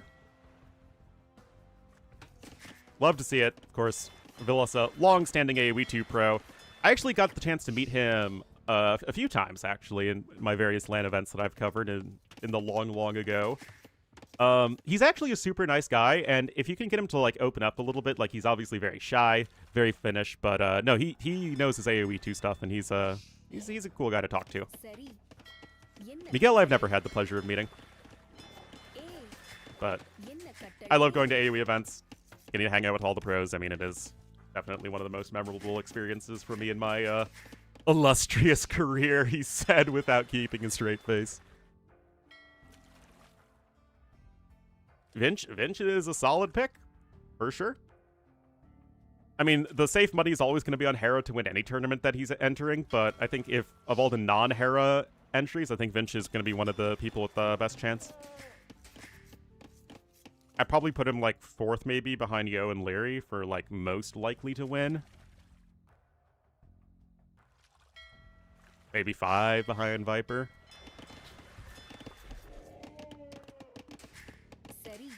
You know, something in that ballpark. Anyway, Miguel is looking for a much faster uptime, and this is nice and aggressive here for Miguel. Of course, getting the extra 200 wood when you hit Feudal Age really enables a lot of this aggressive stuff. We have a Hera problem. Houston, we have a Hera problem. Over. I think that's what Zeus said whenever he impregnated another mortal. Red Bull Wololo? I know. That washed Viper who also got 2nd place in the tournament beforehand.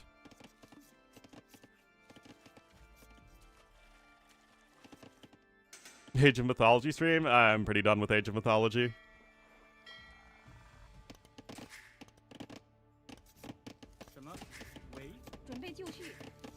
What I realized is that I really like the Arcantos campaign in Age of Mythology, but when it comes to, like, the actual nitty-gritty multiplayer, I'm not really the biggest fan. The infantry unique unit here, the Qian Swordsmen, I mean, yeah, they're insane. Hera had a Zeus problem. I think that is the much more modern interpretation of it when it comes to what men are and are not morally allowed to do.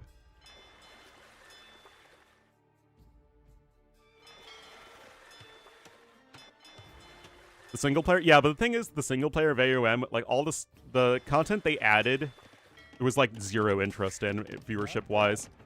Like, I played that Chinese campaign for AOM, the new one, and like it had awful viewership. So I think people were like, they like the Arcantos stuff, and it's like super memorable for them, and then they just don't care about anything else about AOM. I think that seems to be the common trend. Anyway, docks all over the place here from these guys.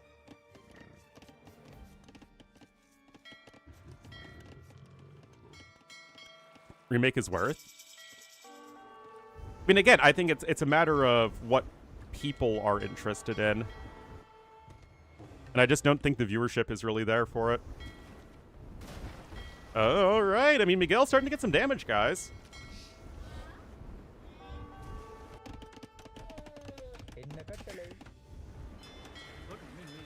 There's going to be another dead fishing ship. Bidax just not coming in here for Villasa, but this is a messy, messy start because Villasa's trying to go for the fast castle, but... That's the technical term. Archery range here in the middle of the map as well. Villasa's simply not prepared for all of the forward docks, all everywhere.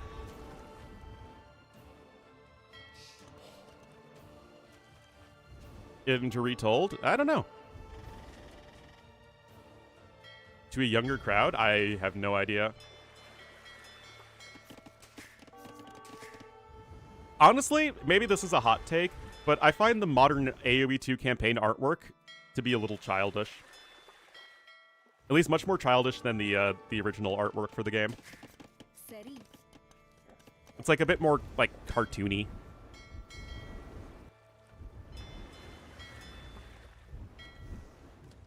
But that's just a personal opinion. Anyway, Castle Age is coming in here for Villasa, so he's probably going to make good old John Swordsman. Because that unit is both fun and balanced. Too bad. Rip.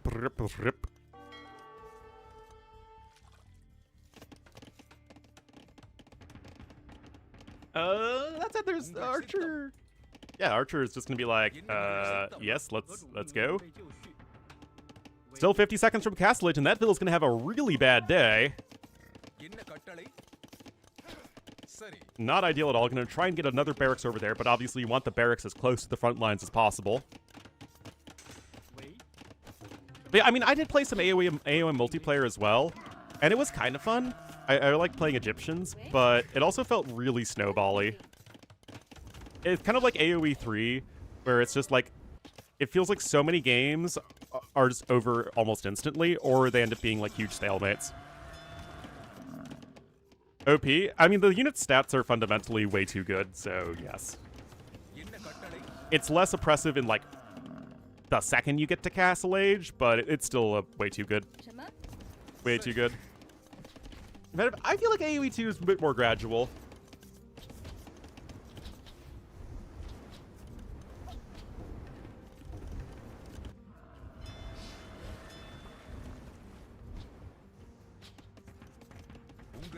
I think it has to do in AOM and in AoE 3 because of the shipments in AoE 3 and the instant myth units you get in AOM.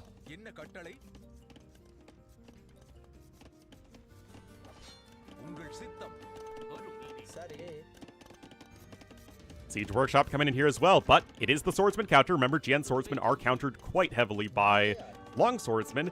The issue is that you have no men-at-arms at the moment because you've been trying to go for archers this whole time. And, I mean, this unit's so silly! Villas has lost almost all of his fishing ships, so he has to get a lot of damage done here, but...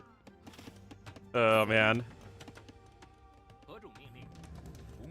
Siege Workshop's gonna be here, guys, and this is gonna be tough to stop. Stone is already being sold. No reason to do anything passive in this game.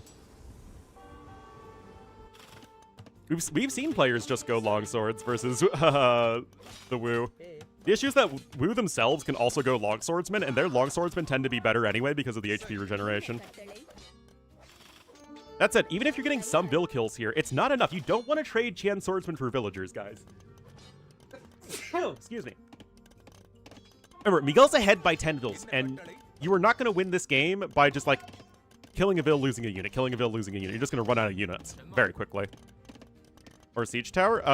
Considering that the Siege Towers have been nerfed pretty heavily, I would imagine it's for a Mangonel, because that can apply pressure to buildings, which is exactly what we're seeing. No, we have 2 barracks here, but one is under pressure.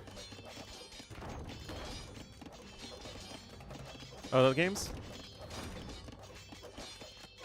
Risk-breaking... Yeah, StarCraft was...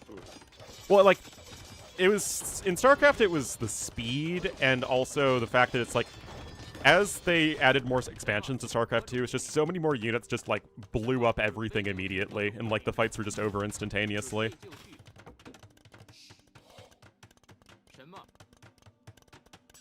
But yeah, I don't know. Anyway, Longswordsman upgrade is coming in. You do get that nice discount here as the Dravidians. All those barracks upgrades, Forging coming in here as well. And remember, guys, it's 6 bonus damage you get versus the Qian Swordsman. Now, Qian Swordsmen do have 10 more HP than Longswordsmen, and they have more melee armor in the armored mode, and they move faster. But the Longswordsmen just get so much extra damage that they still trade very efficiently versus them. And we'll have to see what Miguel can do here.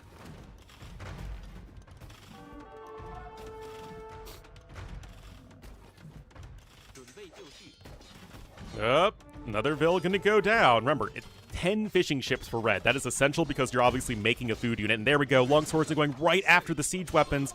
Qian Swordsman get a couple extra kills under the TC, but this feels pretty good for Miguel.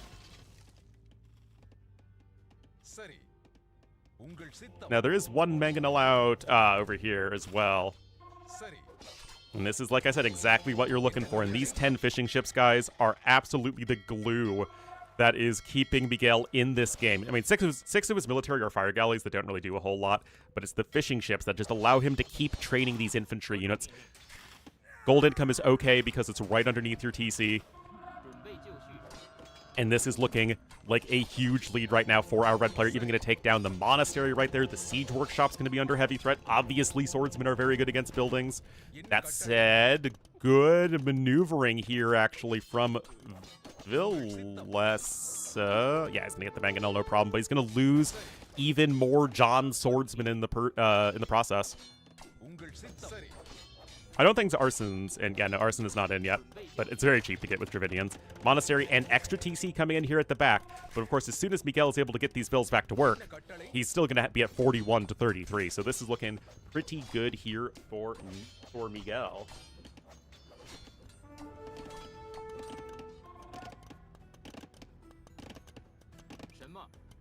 Still, the Qian Swordsmen are going to be good at running away. But you're going to need to do something that kills Longswordsmen at this point because the Qian Swordsmen will simply not be able to trade. Well, to be fair, Dravidians are going to be one of the best counter Qian Swordsman civs, specifically because you have a very clean swordsman switch. But yes, seeing Longswordsmen play, always going to be lots of fun. Dravidians are one of the best civs at it. You have the discount to your mangonels, and you have, all the siege units. And you have the cheap swordsman switch as well. I seriously think Longswordsmen are generally underrated. Especially in games where you don't have a lot of archers left over from Feudal Age. Or ranged units in general left over from Feudal Age. But yes, even in their armored mode, the Qian Swordsmen are faster than Longswordsmen. So it's something that you have to keep in mind. Double monastery here from Villessa. We do have pretty good monks. It's just a house, but these vills are a little exposed over here. Res collected. I mean, yeah, Villessa is still doing quite well in terms of resources collected, but I mean, a lot of the score is, of course, going to be water, as is tradition. Oh, that's not the quick wall you're looking for. Well, you're Dravidians, right? So you're able to maintain fishing efficiency much more than most other civs are, but you need to make sure that they are tasked to collect from the deep fish as much as possible. But that's where the double carry capacity is actually super helpful. As you get further away from the dock, you lose very little efficiency. Anyway, Mangonel is here. Sanctity is about to be in, but no redemption yet. Yes, we have everything in the Castle Age except Heresy, and in Imperial Age, they just missed block printing. Of course, just missing block printing is huge, but obviously not an issue right now. Anyway, Qian Swordsman going to be going right after the Mangonel, and they will be able to get that guy no problemo and not lose a single unit in the process. Beautiful engagement there from Villessa. There are 26 long swordsmen on the field, guys. 26! But monks sitting underneath TCs, guys, that is going to be almost impossible to push. There's another barracks here for red. 2 TCs to 1 in favor of Villa, so he's only behind by 5 vills. There's redemption coming in. Of course, stone is very tough to pick up on this map, as there's just very little of it. And even TC number 3 coming in over here to the side, you could even secure that little bit of extra stone, as you do need 2 tiles of it to be able to afford a castle without using the market. Maybe a monk died over there? Hard to tell. Anyway, point is, redemption's going to be in here in a moment, and that's going to make pushing here from Miguel very, very difficult, even with all of these swordsmen. You do have chainmail armor in, no gambesons yet.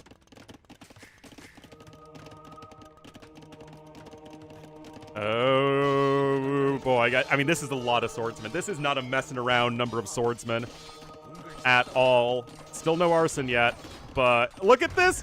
My man Miguel doesn't give a floof! He doesn't give a floof! Oh, you love to see it, guys. If you don't love this, guys, I don't even know what to tell you. Like, I wish I could give you some inspiration and bring some joy into your Age of Empires viewing, but if this doesn't do it for you, I don't know what does. Oh my goodness, guys. Look at the long swordsman push! I love this sort of thing. I love playing it. I love casting it. More and more infantry units streaming forward from the Dravinians player. Those GN swordsmen are not going to do anything in the counterattack, and this game is all going Miguel's way, and going to be handing Villasa his very first loss here in TTL Gold. Like, I mean, that's what I'm saying.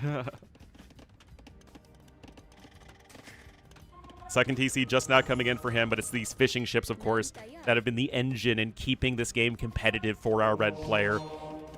And the monks are simply not enough.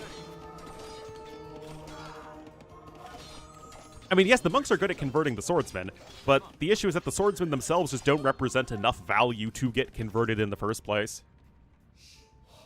28 swordsmen? What about murder holes, man? Oh, he stopped the conversion there. Oh, boy. Okay, does escape there, but... You build more TCs, Miguel's gonna knock him down. 20 eco unit advantage right now for our red player.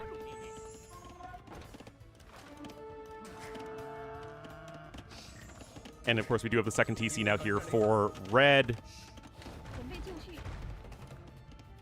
Yeah, more mangonels are on their way as well. Guild nets, of course, is a big one. And yeah, just keep going after the infrastructure. You only need one.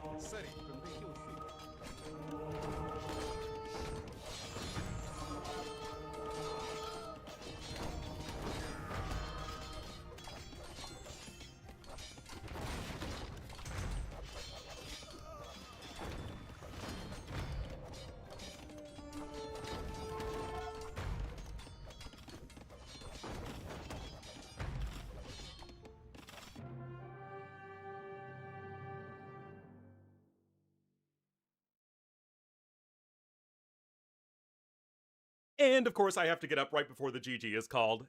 Classics, classic, classic, classic. Anyway, that was pretty awesome.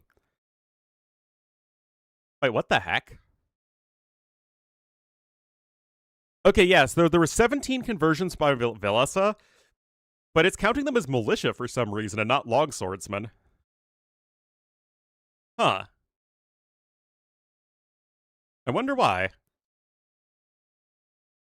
Anyway, that's pretty sick, guys. Miguel gonna get a win here in TTL.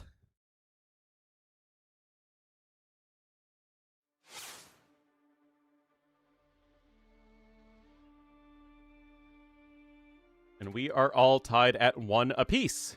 So we have only one more game today. With the TTL, it seems like we just have a lot of very short days. You know, only like a couple play all threes here or there, but that's totally fine. And makes Slopes the next map. And I don't even need to predict the civs because they're already in the game.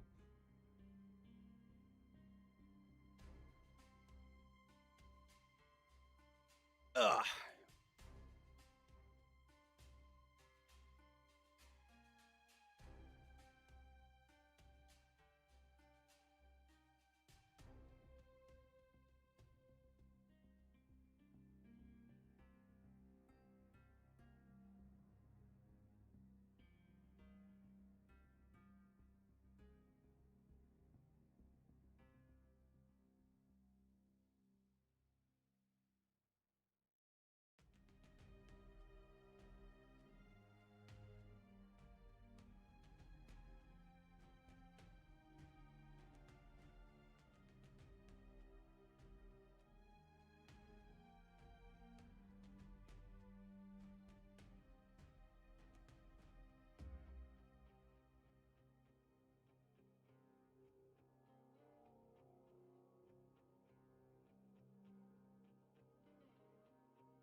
All right, 30 seconds, guys, and we will be getting into the final game of the day.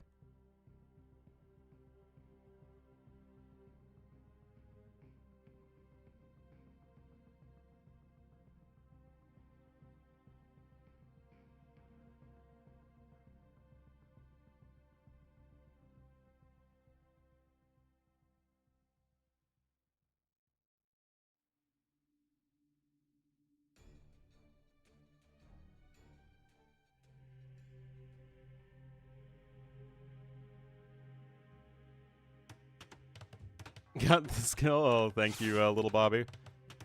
Oh, what is it, Fodler?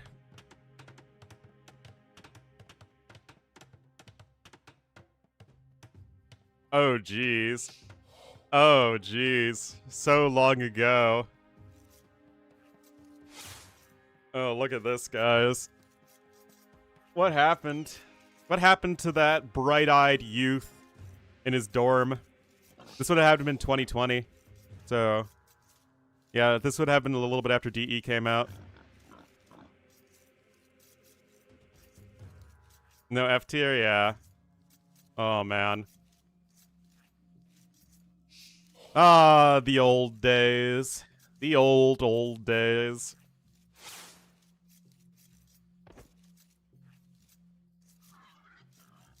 All right, guys, here we are. Game number 3. We are here on S-Lopes, as I am on the wrong scene. Wonderful. I'm so freaking good at AoE 2 casting. All right, Villa said, Blue Byzantines here to the southwest and to the northeast in the red as the Incas. It will be, Miguel, 2 counter civilizations. So this could be an interesting one. Where did the years go? I know. Ah, the noisy heater. That's right. The frickin' noisy heater. Always in the background. That was actually my second apartment from when I started streaming. Or my second dorm. My dorms were basically studio apartments. But yeah, that was like all everything, every place I lived in when I started streaming had like really, really loud heating units. But that was many years ago. 8 years ago I started streaming, guys.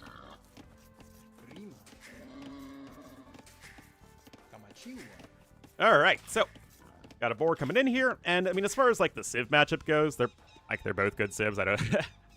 It's not only a Byzantines matchup, but it's a Byzantines versus Incas matchup. So it's like even more. Both Civs are fine.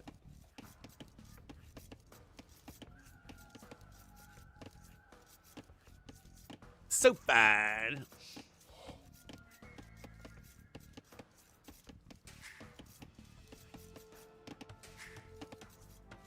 So we'll have to see how much these guys want to go over to the side, because I think in the last series we saw Z40 not go for one of the side resources where you have 1,000 extra food. So, you know, go for the extra 1,000 food. That's a very early barracks coming in. Of course, Incas are one of the better drush Civs. And if you have villagers here that are far away from the TC, a drush certainly sounds like a pretty good idea.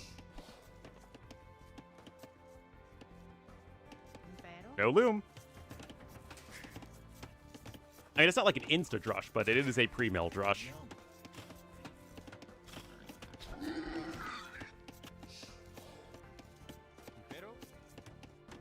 Yet another veil coming on in.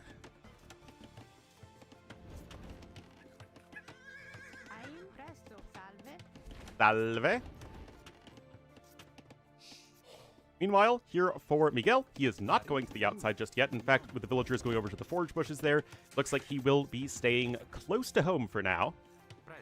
You have walls coming in here already for Vilesa, and I'm not too sure where these militia are going.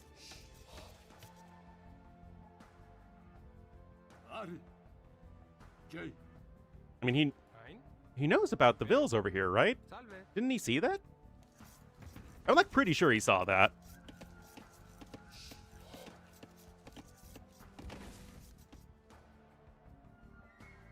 Alright, vills are going, militia are going that way.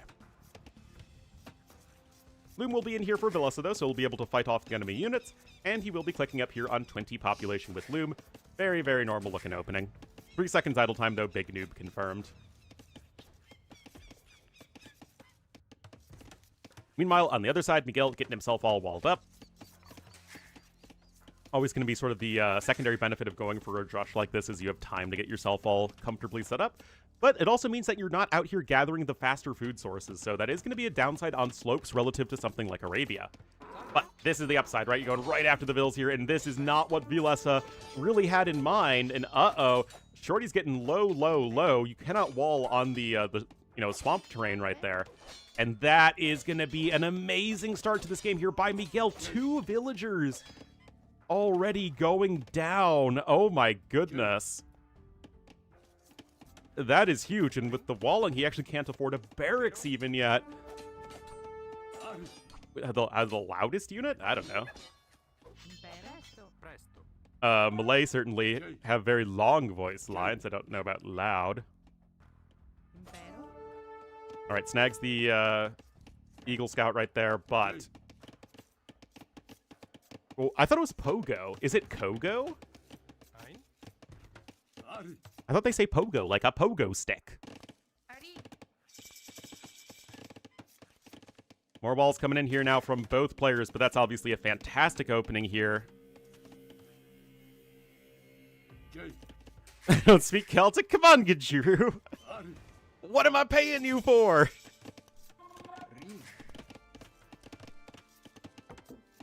All right, double bit axe is going to be in here.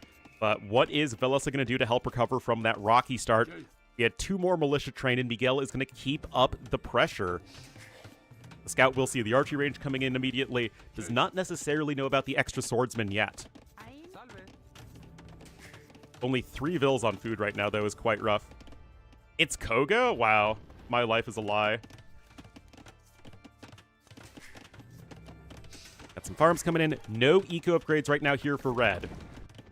The real issue is going to be food, though, because that pig is obviously about to run out, and then you have no other sources of food income. You're going to try and secure these forage bushes at the moment, but you're not there yet. That's a nice palisade wall to get in. Otherwise, you could sort of zone out the villagers from actually gathering from the forage bushes. But right now, this is a much-needed win here for Vilesa. Needs to get himself set up. He's got a bunch of skirms on the way. He has double bit axe to his opponent, not having double bit axe. And right now, the 2 militia have done significantly more than the 4 men-at-arms. Actually, where's the 4th? Where is the 4th one? It's somewhere. There's only 3 there. Oh, here it is. It's all the way over there. Meanwhile, it got 6 farms versus only the 2. Again, no going over to the side here for either player anymore. We'll have to, oh, but Vilesa, you know, he got bitten when he stuck his hand in the cookie jar, and then he's like, screw you, cookie jar. We're going right after you again. No military units here whatsoever. He's like, we're going to go for it. I know my opponent's military units are over here. But there could have been like an eagle warrior or something over there. DBA now on the way here for red. He is obviously going to be working with a nice eco advantage at this point. Now, the Scout Cav is still on full HP, so that is a small win here for Villas, is that during the early skirmishing, the Scout really didn't take any damage. And that's going to help intercept those reinforcing units unless you just run into the men-at-arms there. That's not what you want to be doing. Blacksmith over here to the back for Villasa, and the game will sort of just march on. We have our nice little hurricane-shaped farm placement from Miguel. Blacksmith now coming in. Had a tooth pulled? Oh, sorry about that. Well, I mean, it was probably for your own health, but that doesn't sound too fun. I had my wisdom teeth pulled, but that was it.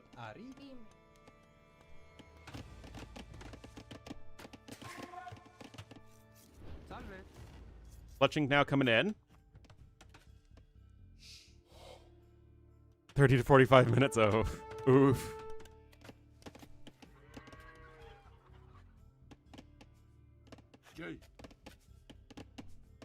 All right, looping back around to the west side. West side.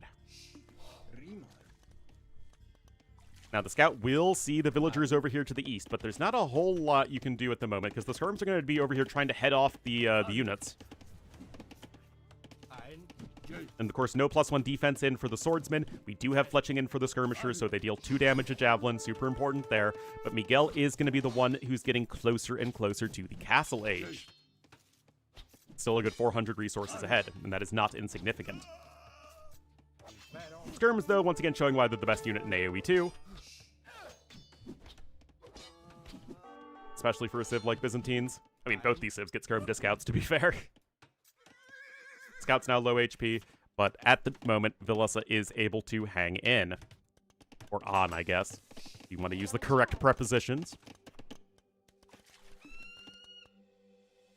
Just trying to sneak these units over a little bit more, but not going to be successful there. Good micro, of course. There's the market for red. But he's pretty close to clicking up regardless. Hang over, hang into. Pick whichever preposition you want, man. I always feel like prepositions are kind of a, you know, it's a bit of a free-for-all.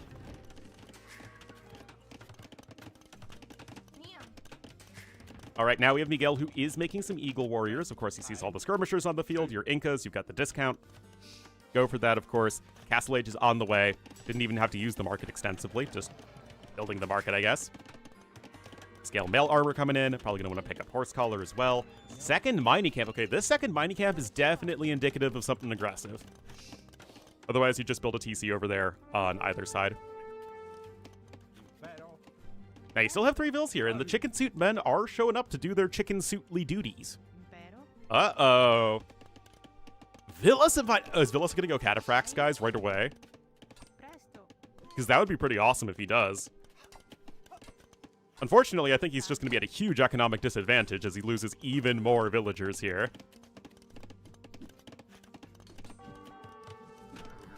But guys, these cataphracts, they pack quite a punch. And as the Incas, you are not able to fire and retreat, and therefore must face them toe-to-toe. So that's a real struggle. Might lose the vill. Yes, he does. 4 dead villagers at this point right now for our Byzantines player.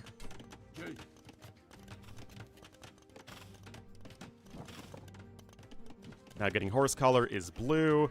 Still only 12 farms, I guess to 11, but it's already just having some of those farms expire, and he's still got food on the outside. Oh, no, it's just the forage bushes.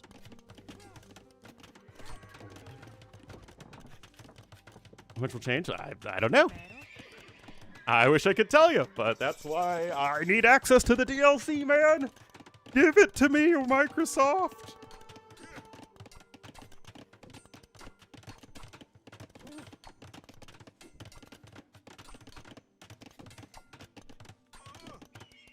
Let me in! Let me in! What's gonna get swapped?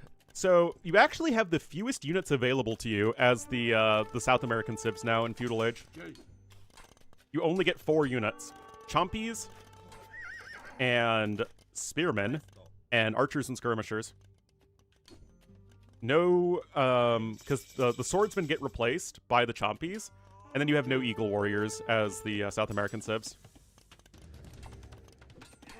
Slingers are a castle age unit. Siege Workshop coming in, and Miguel is going aggressive, but this is where the power of the castle comes in. But you need this castle, man. Uh-oh. Of course, he has no idea about the Siege Workshop, but this castle needs to be in right here. On the hill, defends the gold mine. I don't think he really wanted anywhere else.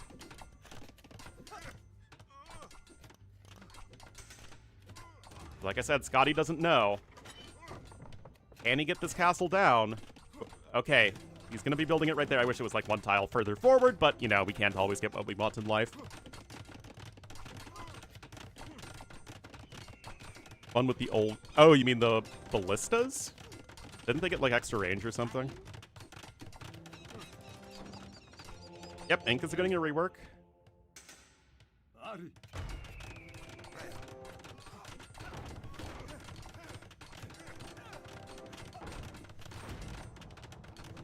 Is Windows 11 good? Well, you literally have to upgrade to it because Windows 10 isn't getting any more support, so... Yes, it is by default the best available option. Anyway, Eagles are able to run in over here. First Cataphract is on the way. Uh-oh. Bill does get sniped. Uh-oh, it's another dead Vil. 9 Vil lead right now for our red player, and he's only on 1 TC. Both players are only on 1 TC. There's another dead Vil. Uh-oh. Oh, these units made it in! Oh, it's obviously so tough to wall properly against the incursions of the Eagle Warriors. The Cataphracts do have +1/+1. Monastery coming in too. Need to be able to heal those Cataphracts, of course. Oh, boy. Is it enough, though?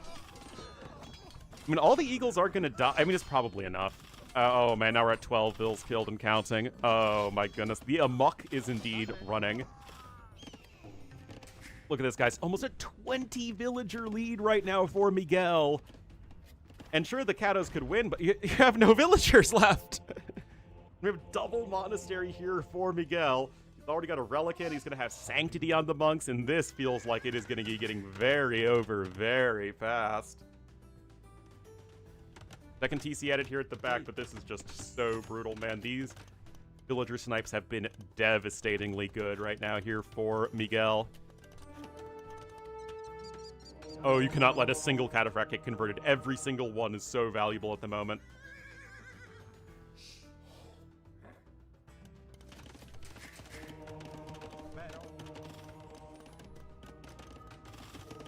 The position, if he went to the Zupi School of Walling.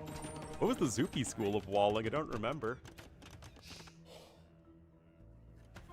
But yeah, now behind this, Miguel just has to add in a gajillion TCs. You know, give or take 2 or 3.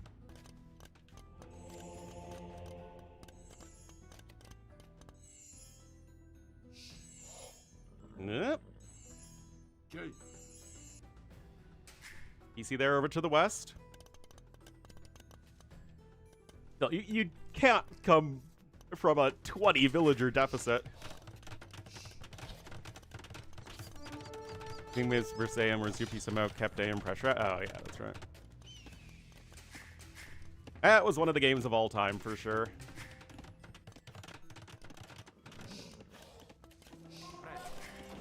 Which is really sad because I actually think a game I liked just as much was, I think, GL versus Suomi on Mediterranean. From the same exact tournament, but, like, no one remembers it because the Oasis game was, like, even better.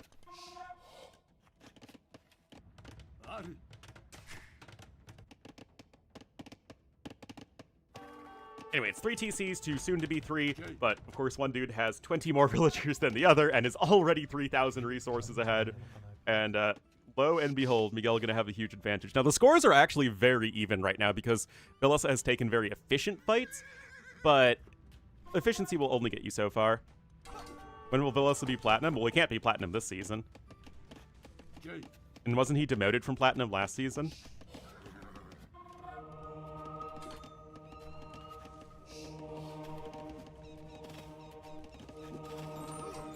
No, make good conversions there.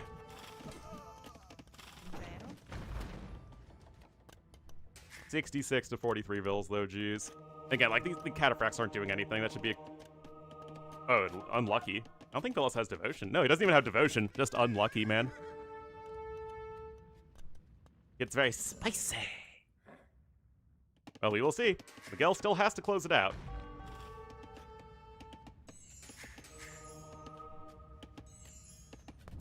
And honestly, the Eagles are going to be really helpful versus the Monks, because what's going to happen? Oh, if the Cataphracts were charging in right now, I think it would be even better. Honestly, yeah, those converted Eagles are huge. They snipe all the Monks. Now the Cataphracts just come in and kill everything. That is huge, huge, huge. Fourth TC now here to the east.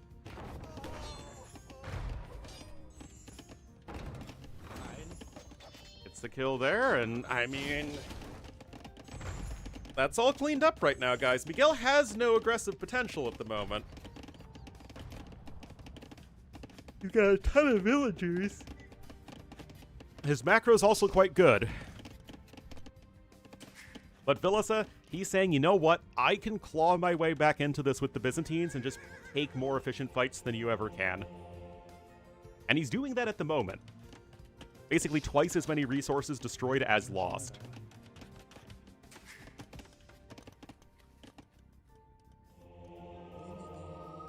Oh. So unlucky there for Miguel. Oh my goodness, how did he not get a single conversion? The Byzantine castle looks great, for sure. I guess you got a heavy plow in. Your eco is humming along. Gonna try and make a switch over into the archers. Makes sense versus cataphracts and monks, but you have lost all semblance of map control. And I don't think the yuckers can get through all of that armor.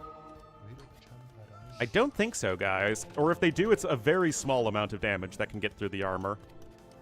I forget the exact amount of bonus damage that Kamyuks have in Castle Age. I think it's like 8 to 10 or something. So I think you need to rely more on the archers. Both players on 4 TCs. Miguel has a ton more resources, and yet he isn't especially close to clicking up to the Imperial Age. He's got another range coming in. Handcart's going to be huge, of course.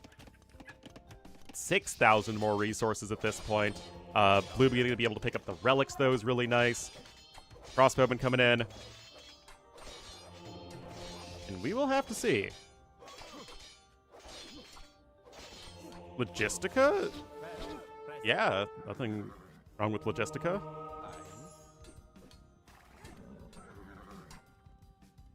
Logistica is an insanely good upgrade. It should be pretty expensive. And I don't think anyone should be making the argument that, oh, Byzantines are a weak Imperial Age civ.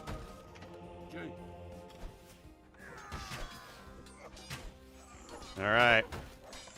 Crossbowmen are here. Cataphracts, 110 HP, only 1 Pierce Armor, so they are certainly a lot more fragile than Knights against these ranged units. Plus 2 defenses now coming in. Oh, does get the snipe there just at the last second. Very well done.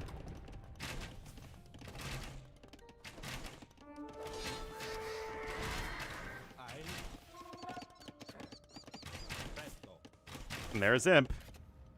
Bodkin now coming in. And here come the archery ranges. But this is going to be a very, very strong Imp push. Exactly 650 stone for Miguel. They're all dead. Oh, yeah, that's fair.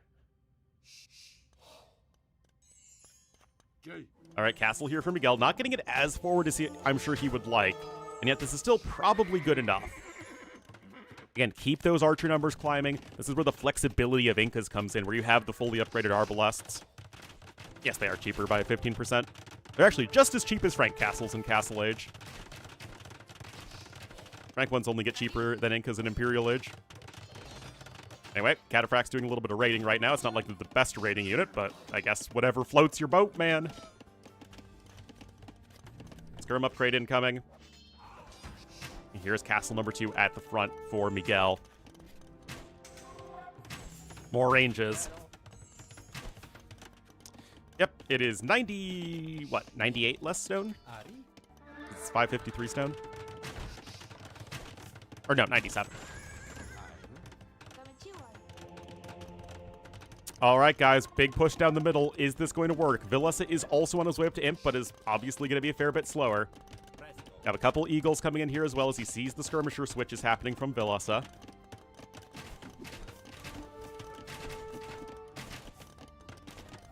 Pikemen as well. Leaving to play tennis. We'll have fun, Flogi. This is the last game anyway. This is also probably the most interesting game of the day, as all these Vills are going to be coming forward here from Vilessa to drop a forward castle. Miguel has the same idea, though, and he's up to Imp faster, remember. There just aren't enough skirms on the field at the moment. There's only 2. It's very not impressive. You got 3 ranges here, but that's still going to take a little while. Pike Arb versus Kataskir. It's not really... I wouldn't look at it in terms of composition. I'd look at it in terms of Miguel's going to have like twice as many units in the near future, but... Lieutenant Dan, you ain't got no skirm!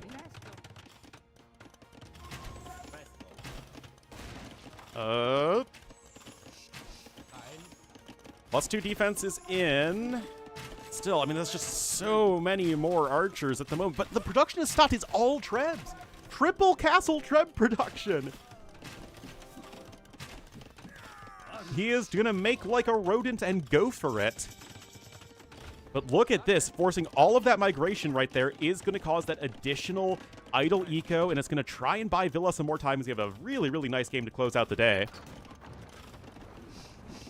Conscription coming in. Castle obviously under immediate threat. And the thing is, if you can't make cataphracts, it's going to be very difficult to counter the Eagle Warriors. Yes, you get hand cannoneers as the Byzantines, but the issue is that they're very susceptible to Arbs at that point. And yes, you can steal farms. Oh, that's right. Oh, that's a mining camp. I thought it was a mill. That's funny. Okay, I forgot that was bugged for a little bit. Anyway, look at this, guys. Triple treb action here. 19 Arbs. Can the skirmishers do enough? Especially uphill. They can hold the line for a while. More ranges here to the side, but this is where the chicken suit man switch is going to be devastating. He can now afford elite. There it is. There are now 0 castles right now here for Vilessa. The score is certainly not looking too good for him. The relic situation is just 2-1 in his favor.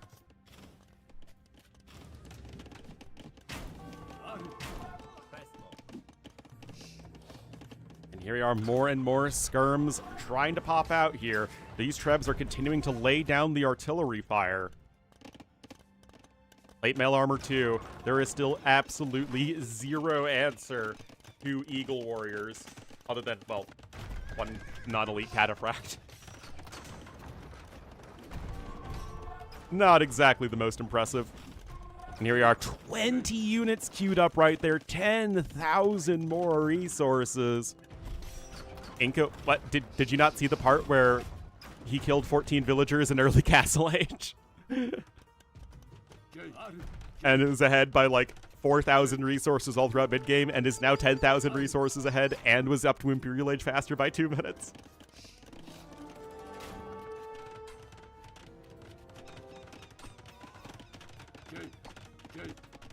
All right, guys. Arb's trying to loop around to the side. There's still a decent amount of exposed villagers. Castle's gonna be up. And it...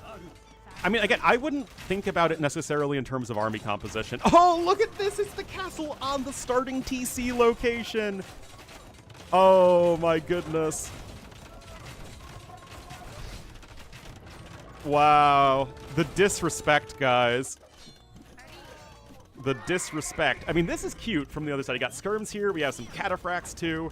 Harassing the economy there of Miguel, but his villagers are extra tanky, remember, and Vilessa has to tap out as Miguel will hand Vilessa his first loss here in TTL. I mean, to be fair, it's only his second set, but nice win there. Both players will now be 1-1 in the group. Great game, though, and just way too far ahead in economy. Those 14 villager kills in early Castle Age.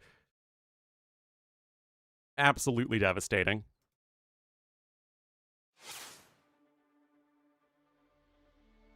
So yeah, you can see Villasa going to be going 4-2 now. So he'll be the same overall score as Prisma, but Prisma has the match wins.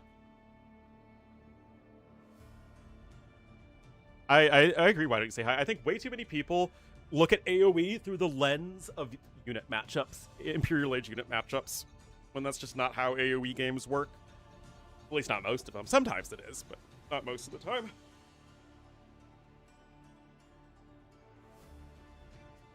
Yeah. Anyway, good stuff there. Now remember, Platinum League will start tomorrow. Next, nobody.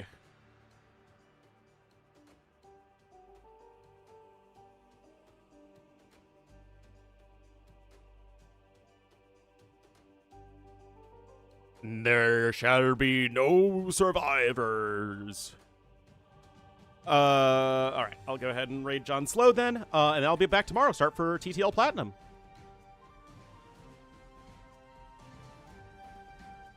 Bye, guys. See you tomorrow.